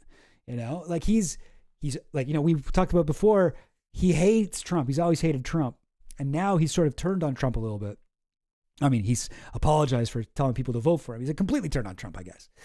And it's this guy is calculating. He's doing these things on purpose. And when he gets confronted with Alex Jones, who's known for being a 9/11 truther. He's like, that guy's an idiot because he doesn't need that he doesn't think that's going to be helpful for him.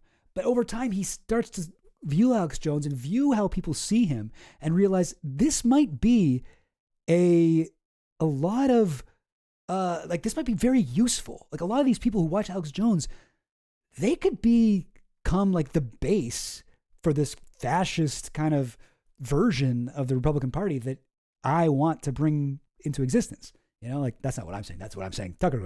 Carlson is saying. So I think it's very interesting how he interacts with Alex Jones, and he's sort of like, oh, I didn't mean what I said before, and then so they talk for a while, right? They talk for a long time, and then Carlson laughed, his disbelief evident as he remarked how much he agreed with Jones. Taking advantage of the vulnerability, Jones pivoted the discussion toward 9/11, intent on persuading Carlson that the government had prior knowledge of the attacks, permitting them to unfold. Carlson pushed back firmly, asserting that no credible evidence suggested that anyone in power had allowed the tragedy to occur intentionally. He believed such notions only served to amplify people's fears, and there were already enough genuine concerns to address. Instead, he pointed to immigration policies as a more significant conspiracy. So look at how he turns it. He's like, I don't know about 9/11. I don't really think that that's a conspiracy. But what I do believe in is the Great Replacement. Let's talk about immigration. Let's go over here. A collaboration between Democrats and Republicans to flood the labor market with low-wage workers, thereby suppressing American wages. Jones says, that's documented, Jones said with certainty. Absolutely, Carlson responded, his voice rising in enthusiasm. That's a real conspiracy, right in the open. As Carlson launched into a barrage of accusations against both parties, Jones directed his ire toward the left, claiming that the Democratic Party exploited racial politics to engineer demographic shifts, facilitating immigration and extending social services to create a dependable voting base. With no substantiation, he also suggested that Democrats were encouraging illegal voting among immigrants. Isn't that interesting?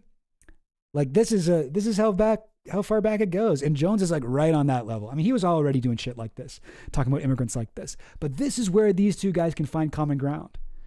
The bullshit like 9/11 theories, Tucker's like, that isn't useful to me. But he's immediately like, oh, here's what it is. Oh yeah.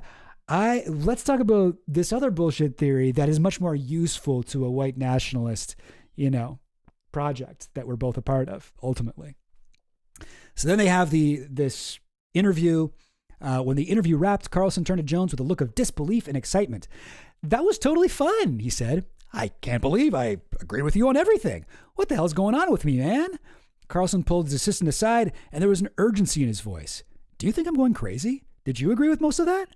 Before his assistant could respond, Jones interjected, You'll get some heat for it, he said, his tone shifting to one of solidarity. But that's good. You want heat. Yeah. And, you see, like, Tucker became more and more conspiratorial over time. He became more like Alex Jones. He became, like, he's the guy he's doing the whatever.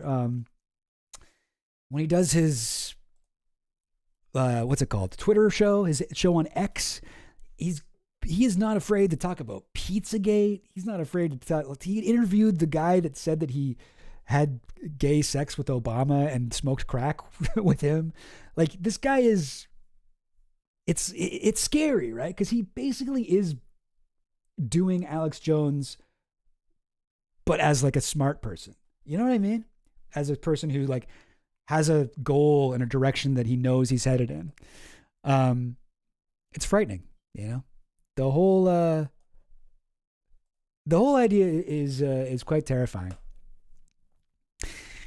Anyway, yeah, that'll be all I got to say about this today. But yeah, I haven't really seen any of the like Alex Jones Live is up and running, the Getting InfoWars. Yeah, I haven't really seen that stuff yet. Let's check that out. That could be fun. Hang on now. Where would I find that? AlexJonesLive.com, is it? Like if I go to InfoWars. Infowars.com, like, oh, why did it go there? Infowars.com. Oh, it just says off air. Oh, that's it. The whole website now, off air. I assumed that they were going to get, I assumed that they were going to, the Onion was going to get whatever, like to use it. But Alex Jones Live, that's like the new, this is the new Alex Jones thing. Yeah, okay. Just launched his new network. Tune in now for Sunday Night Live. Tucker is right when he says Netanyahu is holding Trump hostage, but it's even worse than he's saying. Alex Jones is breaking it down live. This is must-watch share information. Wow, everything has an exclamation mark after it. Watch and share. It's like, you can chill. You know, like all these headlines, like they're already headlines. Tucker Carlson says Trump's being held hostage by Netanyahu! Exclamation mark. Alex Jones responds! Exclamation mark. It's like Alex Jones responds. That one definitely doesn't need that. Very funny. They've got Stone Toss on there now? Damn. Oh wait, I can't click on it? That's ridiculous. So wait, I can only like just zoom in on these? They don't get big? That's hilarious. It does look like InfoWars, but it's lost a lot of the soul, you know? Lost a lot of the authenticity that used to come with that. Here's a clip. Are in America right now. Oh, wait, this is live right now? The Agriculture Secretary just confirmed it publicly in Congress. 1 in 4 farmers has no fertilizer secured for spring for the first time ever. Reading off printed tweets? God, Alex Jones. Buying it. No fertilizer, no crops, no food. On average, they've cut their fertilizer purchases this year by half because the price is so high.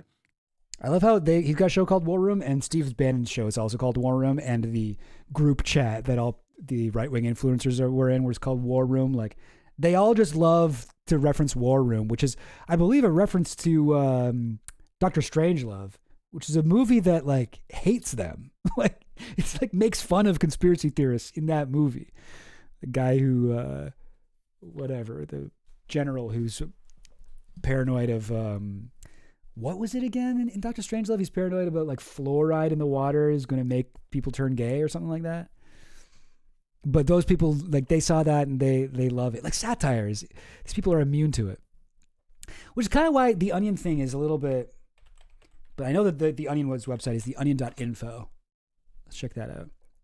Turn your piss into gold. Apply now. Unlock the secret wealth stream. I mean, that's funny. I like that one. Emergency broadcast. All right, here we go. InfoWars chief issues emergency statement. Let's see. Let's watch a little bit of it. Wait, is there volume? Oh. Hi, everybody. It's Tim Heidecker here. I'm broadcasting now live on the internet. Thank you for joining me. We have major announcements to go through here. Lots going on. A lot of turmoil the past couple of days. On our road to total victory, we have just won a major battle, folks.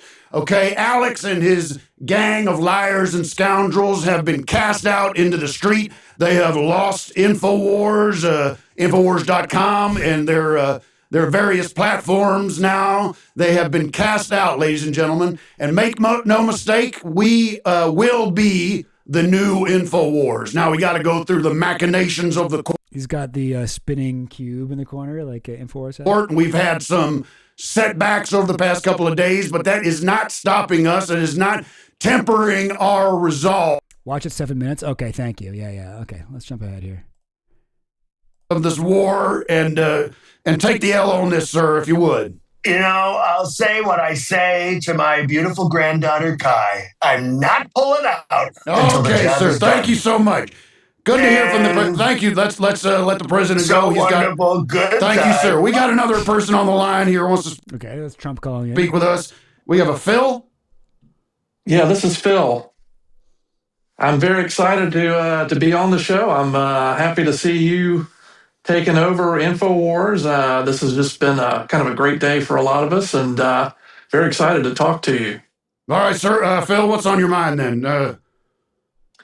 Well, I've just been kind of perusing around some of the new merchandise, and for a long time I've been into gold and acquiring gold, and I really love this new product you guys have. It's like a real call, like people who are really calling in. That's interesting. Yeah, I don't know. I'm okay. I don't know. I like all these ads. I like all the these are funny. These are like very similar to like the actual stuff Like if you go to Alex Jones Live, like where are the ads popping up here? Ultramethylene red. You know, it's like very similar type of shit. Just complete snake oil. Ultramethylene blue gummies. Advanced cognitive support supplement designed to help promote mental clarity, cellular energy, mitochondrial function.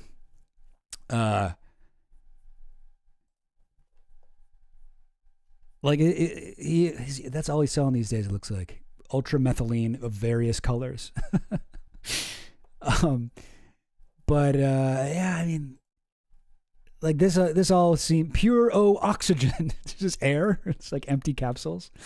Optimal absorption and mind maximization. Learn to float. Discover the secret. Like, I like all these.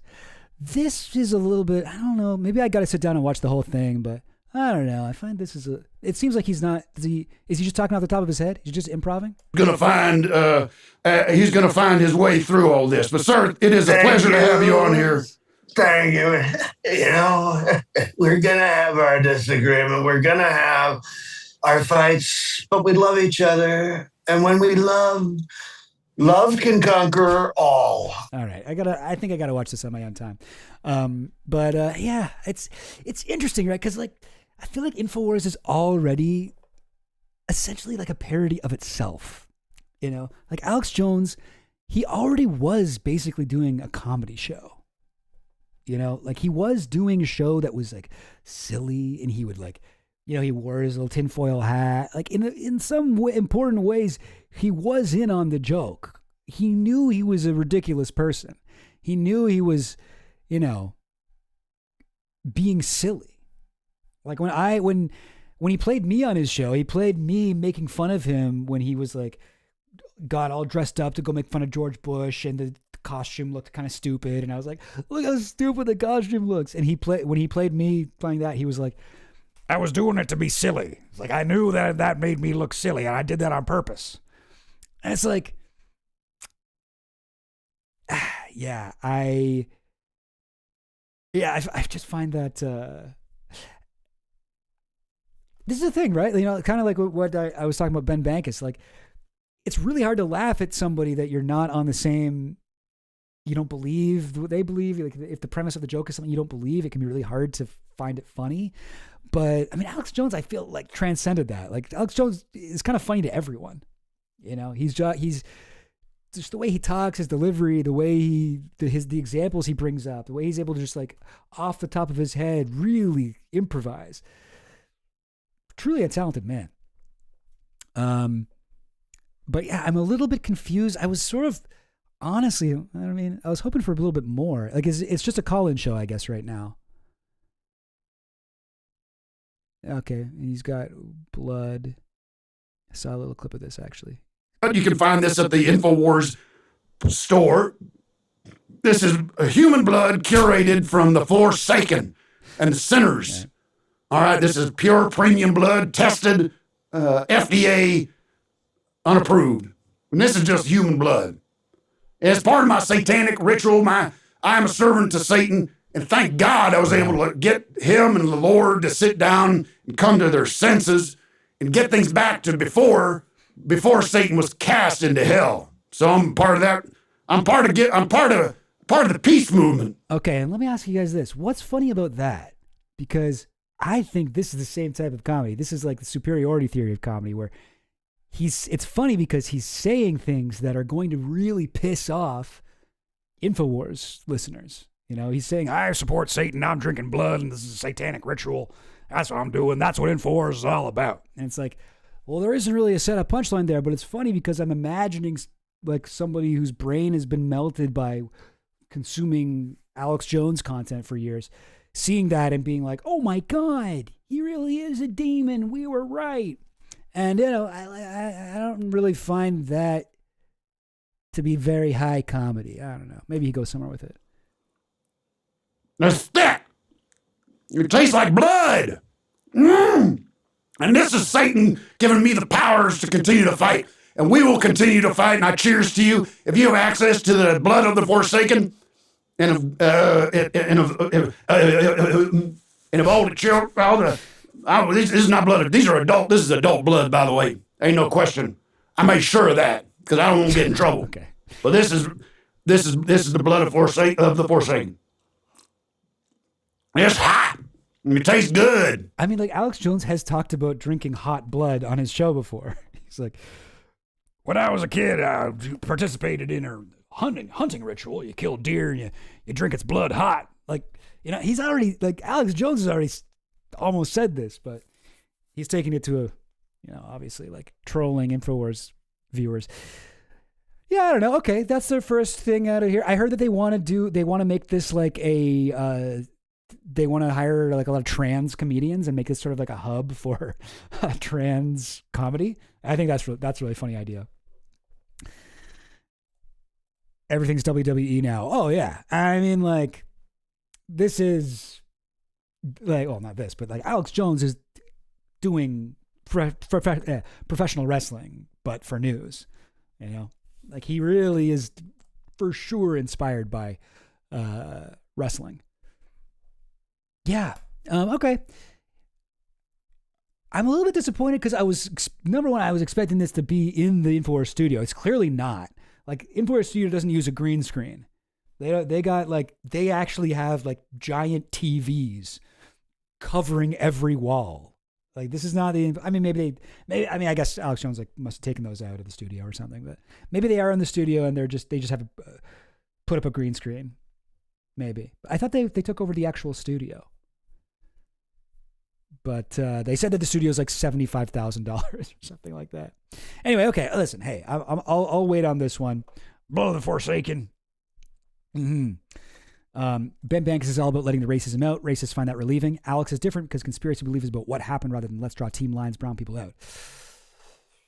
It is a little bit of that too, though. You know, like a lot of people are like, Alex Jones says the truth the mainstream media is afraid of, and part of that is like when he talks about like, oh, ISIS is migrating across the southern border of the U.S. They're getting. We need to lock down all immigration.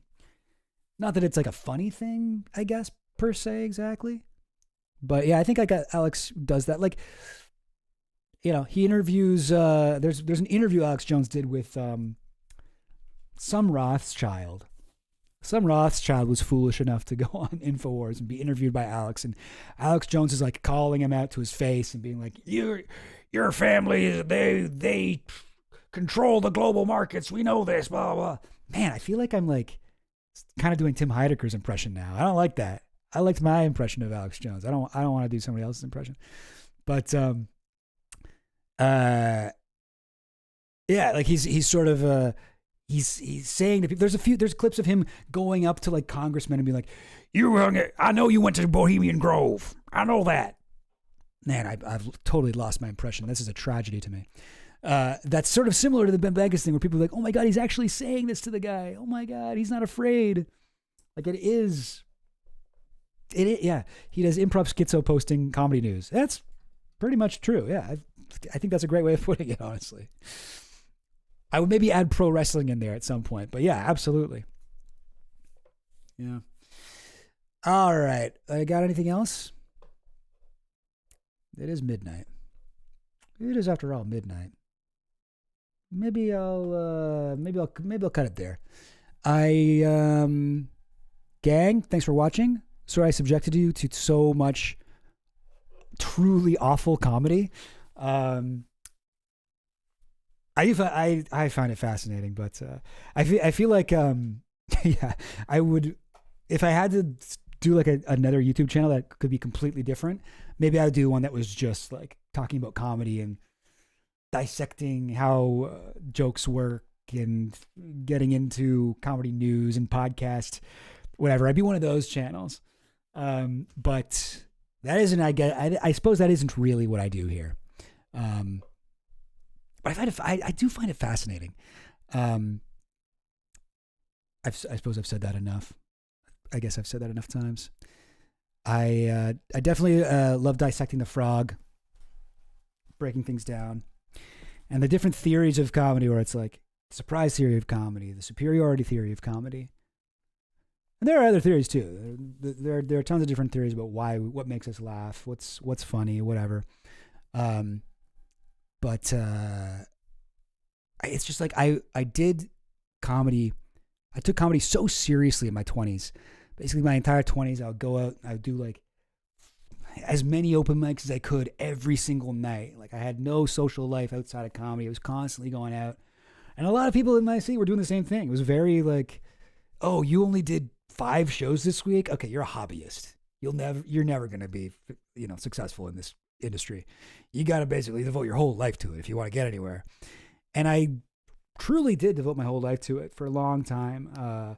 And just like all of my mental energy went into understanding comedy and like reading all these books about comedy, like watching every comedy special I could, breaking it down. I used to do a thing where I watch a special on like very fast motion, like muted, and just kind of like watch the way that the comedian is like moving around and notice things at that speed that I wouldn't normally see, and sort of be like, oh, interesting. Bill Burr really does a lot of like mic work. Takes the mic away from his face and puts it, oh, okay, that's interesting. Oh, and when he does this, he really punctuates his jokes with like this. Like, oh, like I used to be really, that was like something I would spend my time doing. And since, what's it called?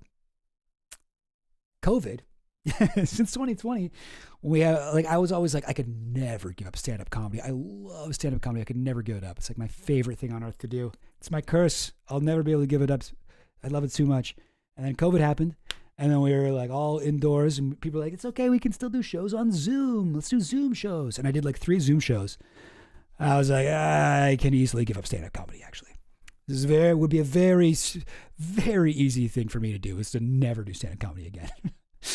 And I didn't really do it very much over COVID. I did a few shows. I did shows after COVID, but I never got to that same level of involvement that I was at before. Kind of miss it. I don't know. I like doing YouTube stuff. I like streaming. Streaming feels a little bit more like stand-up because there's like, I got you guys in the chat.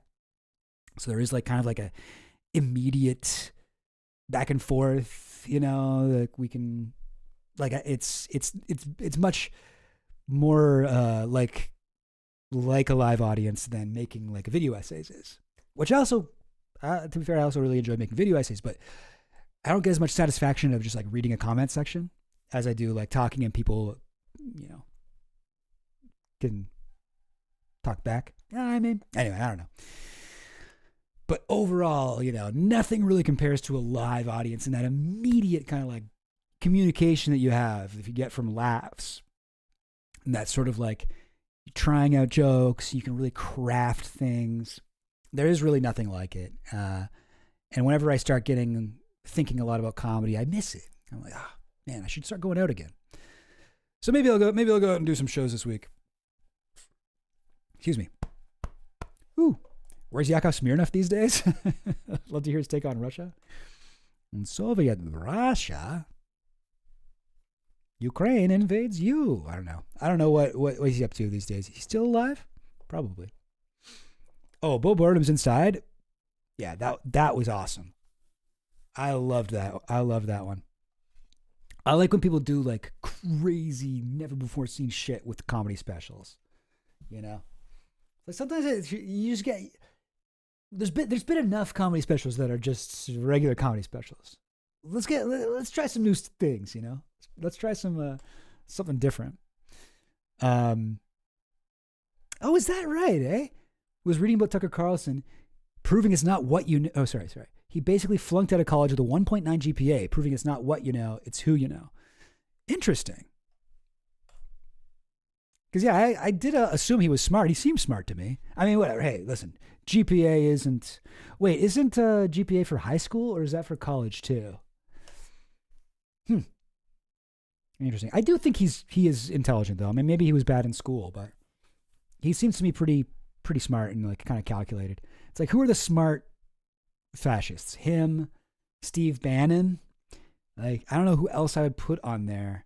I think Candace Owens is smart in her own way, but she's very much like Alex Jones. Like, Alex Jones is smart in that he's very good at promoting himself and knowing what to do to get eyes on him. I think Candace Owens Although she uses a pretty different way of getting eyes in some ways. In other ways, like directly comparable to Alex Jones. But I think people underestimate her intelligence. I don't think she's read very much, but I think she's not an idiot. Canadians are too nice to be funny, though. Yeah. Like Ben Bankus. It's too nice. That's his problem. It's such a great time to be useful. It's always a great time to be useful, idiot. You make a whole career out of that shit. See, Ben's super smart, hell of a great networker. Yeah. Peter Thiel for sure. I'm trying to think. Shapiro performs smartness, but isn't. Yeah, that's interesting. I think that's a good point. Yeah, Shapiro is like, he's doing like smart guy act. He talks really fast and he sounds like a nerd, so you think he must be a genius, but he's actually saying things that are completely stupid. Everything he says is fucked in the head. I don't know. I don't know. Maybe he's smart in his own way, but who else is smart? I don't know. A lot of people are smart. I mean, a lot of Silicon Valley guys are morons. Elon Musk. I can't believe people ever thought that guy was smart, including myself. I used to think he was smart. Damn. Zuckerberg, is he smart? I don't know. Bill Gates, is he smart? I don't know. I don't think so, honestly. He's not smart like Peter Thiel or Bannon or Tucker Carlson is. Fuentes? No, I don't think so. Fuentes doesn't seem that intelligent. I don't know. I mean, like, whatever. What is intelligence? There's a million different definitions for this concept. And maybe some versions of intelligence are, they are, like, I guess when I say smart, I'm like capable of like understanding the political landscape and using it toward their own benefit and sort of like steering the discourse in a certain way that will affect the political reality down the road. Like, I guess that's what I'm really talking about. And I do think this group of people I'm talking about is legitimately good at this. Yeah, Gates is smart in that he sold something he didn't have rights to start his company. Yeah, for sure. Yeah, I mean, like, he is smart, yeah. Musk's arc is fascinating. The way he sold himself is smart and how he whiffed it. Yeah, I mean, he whiffed it, but it's really too late, to do anything about it. But he's always been fake. Hell yeah, I saw your host to who? Aquaman? Yeah, that's true. Smart ones aren't on camera. Yeah. And I mean, Thiel stayed away from the camera for a long time. And when he started going in the camera, I mean, starts talking about the Antichrist and shit. Really, he's a lot dumber than I thought he was, I guess. Bannon is dangerous smart, though. Yeah, for sure. Yeah, it's interesting. Roger Stone, is he smart? No, I don't think so. I don't think he's that smart. He's not like Vanna's level. Oh, Chuck C. Johnson, I think he's pretty smart, I would say. He's kind of like a has-been, though. Nobody really cares about him anymore. I don't know why. This is a fun game for me, though. Hannity, idiot. Has no plan. Unable to do any analysis. Just regurgitates everything. Charlie Kirk? Was Charlie Kirk smart? I mean, I guess in a way he was good at building a media empire, but like, the guy was for sale. All of his opinions were from like the highest bidder. He didn't come to his ideas on his own.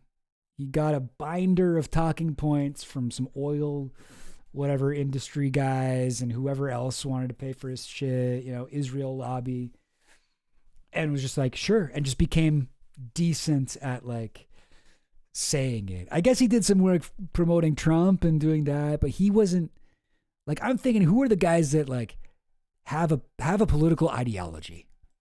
Yeah, I don't think Trump really has a political ideology at all. Stone must be smart. He's wiggled out of so many tight spots.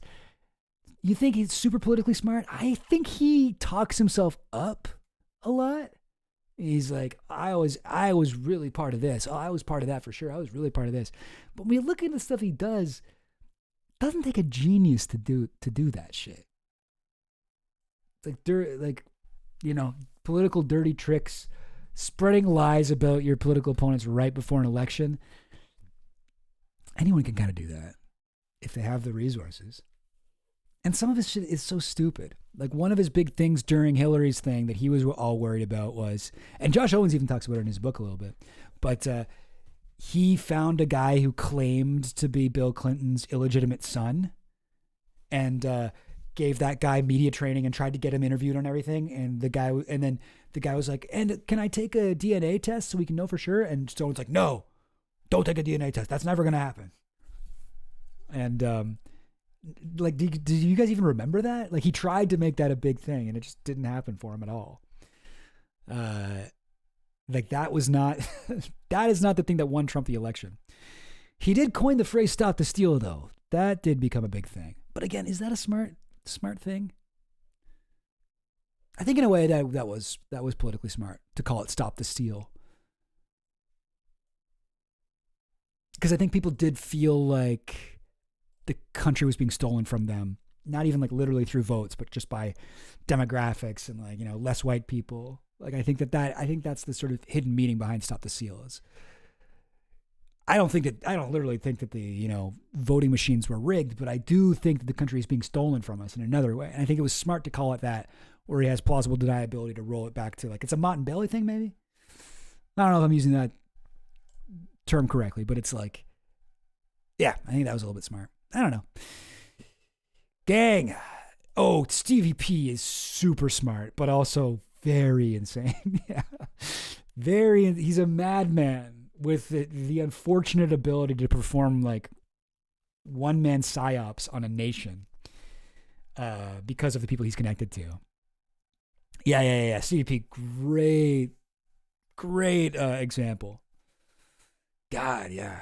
Yeah, it's interesting. Band trying to set Epstein up with that documentary was revealing. How many trial balloons do you have? Yeah, that was super weird. That does not seem like a smart thing. Yeah, he won the first election from brand grooming from The Apprentice. Yeah. And people thought he was like a business genius.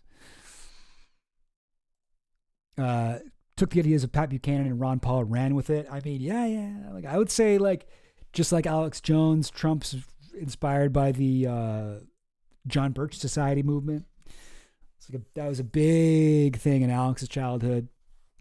Everything Alex Jones says, you can read in a pamphlet from the John Birch Society from like the 50s. Trump and Jones are the same guy almost to me. Like I don't think that they're smart in that way, but they both have like very similar talents. That kind of bloviating, whatever. I don't know this person. Confucius Roly-Poly? Pillbug? Oh, a show of act smart isn't? I don't know. Is that like the name of an influencer? The Confucius Roly-Poly. Oh, Mencius Moldbug. Oh, yeah. Mencius Moldbug. Yeah, no. Yeah, it's interesting. I sort of see Mencius Moldbug as, Curtis Yarvin is his real name, but he reminds me of like, guys like, what's his name? Like the fucking like the neoliberals, the Mises or Hayek, like those guys, where they wrote just bullshit philosophy that is stupid, and anybody who's honestly looking at these economic theories would be like, this makes no sense. Why would we let rich people do whatever they want? That seems completely ridiculous. But the stupid theories were very useful to rich people. So rich people kind of were like, yo, let's do that. Oh, wow, neoliberalism is a great idea. Ronald Reagan, can we try this shit out in Chile? Can we do that? Why? Hey, Milton Friedman, oh, you're a smart guy. Why don't you bring some fucking Chicago school economists down to South America? Oh, shit, Margaret Thatcher, let's try this out. And like, because it was so good for rich people, it became big. Now you got to look at Yarvin, Moldbug, and his shit is fucking so dumb. Like, I have actually sat down and read quite a bit of that guy's writing. He's not a good writer, and the shit he's saying is just, it is completely, it's not backed up by anything. It doesn't make sense. I will say it's written in a sort of intriguing way, in a way that like a lot of these conspiracy guys are pretty good at, like Alex Jones for sure, where he like I believe Curtis Yarvin was the guy that this isn't quite the right way to put it, but he's the guy that coined the phrase red pill. But obviously that was coined from the Matrix, but he was the guy that made it about like becoming a, ultra reactionary. But it's interesting. I think like a lot of his ideas are very sticky and stayed in the mindset of these people. But when you read through his reasoning, it's so stupid. There's a concept he talks about where he calls he refers to left-wing ideas, and like, Martin Luther King's sort of thing where he says the moral arc of history is long, but it bends towards justice. And as this kind of reactionary, philosopher, Yarvin refers to this drift towards progressive ideas or whatever, towards justice, as a Cthulhu swims. Cthulhu always swims, but he swims left, or something like that. Forget the way he phrased it, but it's like he makes left-wing ideas like equality and whatever, liberty, fraternity, whatever. He calls that Cthulhu, and it's like so funny to be so afraid of like a equal society, a reduction of hierarchy, more social security, more programs that help people who are vulnerable and struggling and marginalized, to be like, that's Cthulhu, the ancient god, rising out of the sea to destroy society. And, if you read it as like a normal guy, you'd be like, what the hell is this? But he also he couches it in a lot of stuff that sounds very intriguing. And I will admit, I can get pulled into it some of the ways he talks about stuff. He's like, listen, this is knowledge that you're not allowed to have. Most people work very hard to try to stop you from realizing that we should do this. And you it's intriguing. And like Alex Jones does that kind of thing too, right? The arc of history is Cthulhu. Yes, he's afraid of, he's afraid of the bend. He's afraid that things are getting more progressive. He wants to go back to whatever, return to tradition. Roger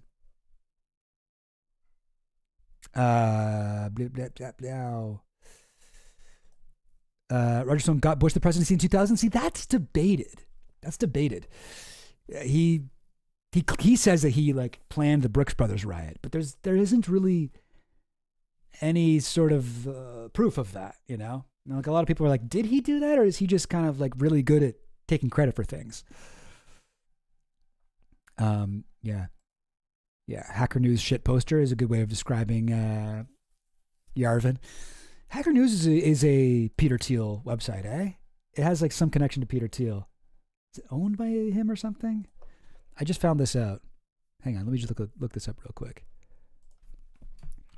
Hacker News, Peter Thiel. Peter Thiel, would-be philosopher king. Wait, let me just look up Hacker News on like Wikipedia. See if am I just making this up? Boy, is there no Hacker News page? Oh, Hacker News. That's not what it's called. Excuse me. Heckin' Good Boy News. It is run by Y Combinator. It's a Y Combinator website. Created by Paul Graham, the other guy at Y Combinator. Y Combinator. Visiting partner under Altman. Oh, so Sam Altman was the guy that connected Peter Thiel to Y Combinator, I guess. Interesting. But people say that Sam Altman's, or people say, but like the understanding of Sam Altman's career is his two biggest mentors were Peter Thiel and the Y Combinator guy, Paul Graham. Yeah, I read a few books about Altman where that's the conclusion. All right, gang. I don't know. It's been fun talking about nothing. Yeah, thank you. The Conehead guy. Oh, Andreessen's not smart. Or, I don't know if you're talking about him or if that's what you're saying. Andreessen's not smart. The guy's a moron. He has, unfortunately, things have moved in his favor, but I don't think that was because of him. The guy seems like a moron. This island thing today, we did already. We went over that at the beginning of the stream. I'm just wrapping up right now, actually. I'm just kind of wasting time. Sam Altman took over Y Combinator? Yeah, he did. Yeah, when he was like 26 or something like that, he became in charge of Y Combinator. Paul Graham kind of gave it to him. Really intense thing. All right. Oh, you got to get it up at 7? Oof. God, that's the worst. Gang, I'm going to call it a day there, but thank you for watching. Thank you for checking this out. And remember our motto? Thanks forward, faith up. Thanks forward, faith up. I don't know what that means, but I believe it, and I think we should all do it. Yeah, Paul Graham and Mark Andreessen are two different people. Yeah. All right, gang. I'll see you on Wednesday at noon EST or next Sunday at 8:30. And keep on rocking in the free world. And I don't know. Fuck Peter Thiel. Boom. I wanted to air this because I got sent this and I saw this and I watched most of it. I didn't see it all this morning. It's like 30 minutes long, but I watched part of it. And the guy's saying he's criticizing me because you do that, you don't get banned by the algorithm. And he's just one surfer coming on the waves we created. So he pretty much gets it. I thought it was entertaining and informative. He's also got a pretty ridiculous name. Extra Chill Goblin. We always like goblin jokes. I don't know why. I made goblin jokes years ago. They came super viral, so whatever. Yeah. We'll air that. So here's Extra Chill Goblin, and then Harrison Smith takes over. Here it is. Extra Chill Goblin. He pretty much gets it. Dirty. He's also got a pretty ridiculous name. Extra Chill Goblin Vomit, Slop, and Blood. I thought it was entertaining and informative. He's got a goblin guide charging into a goblin's nest. I don't want to see him kissing goblins. I just don't want to catch him in bed with a goblin. Literal pot-belly goblins are hobbling around coming after us. Extra chill goblin.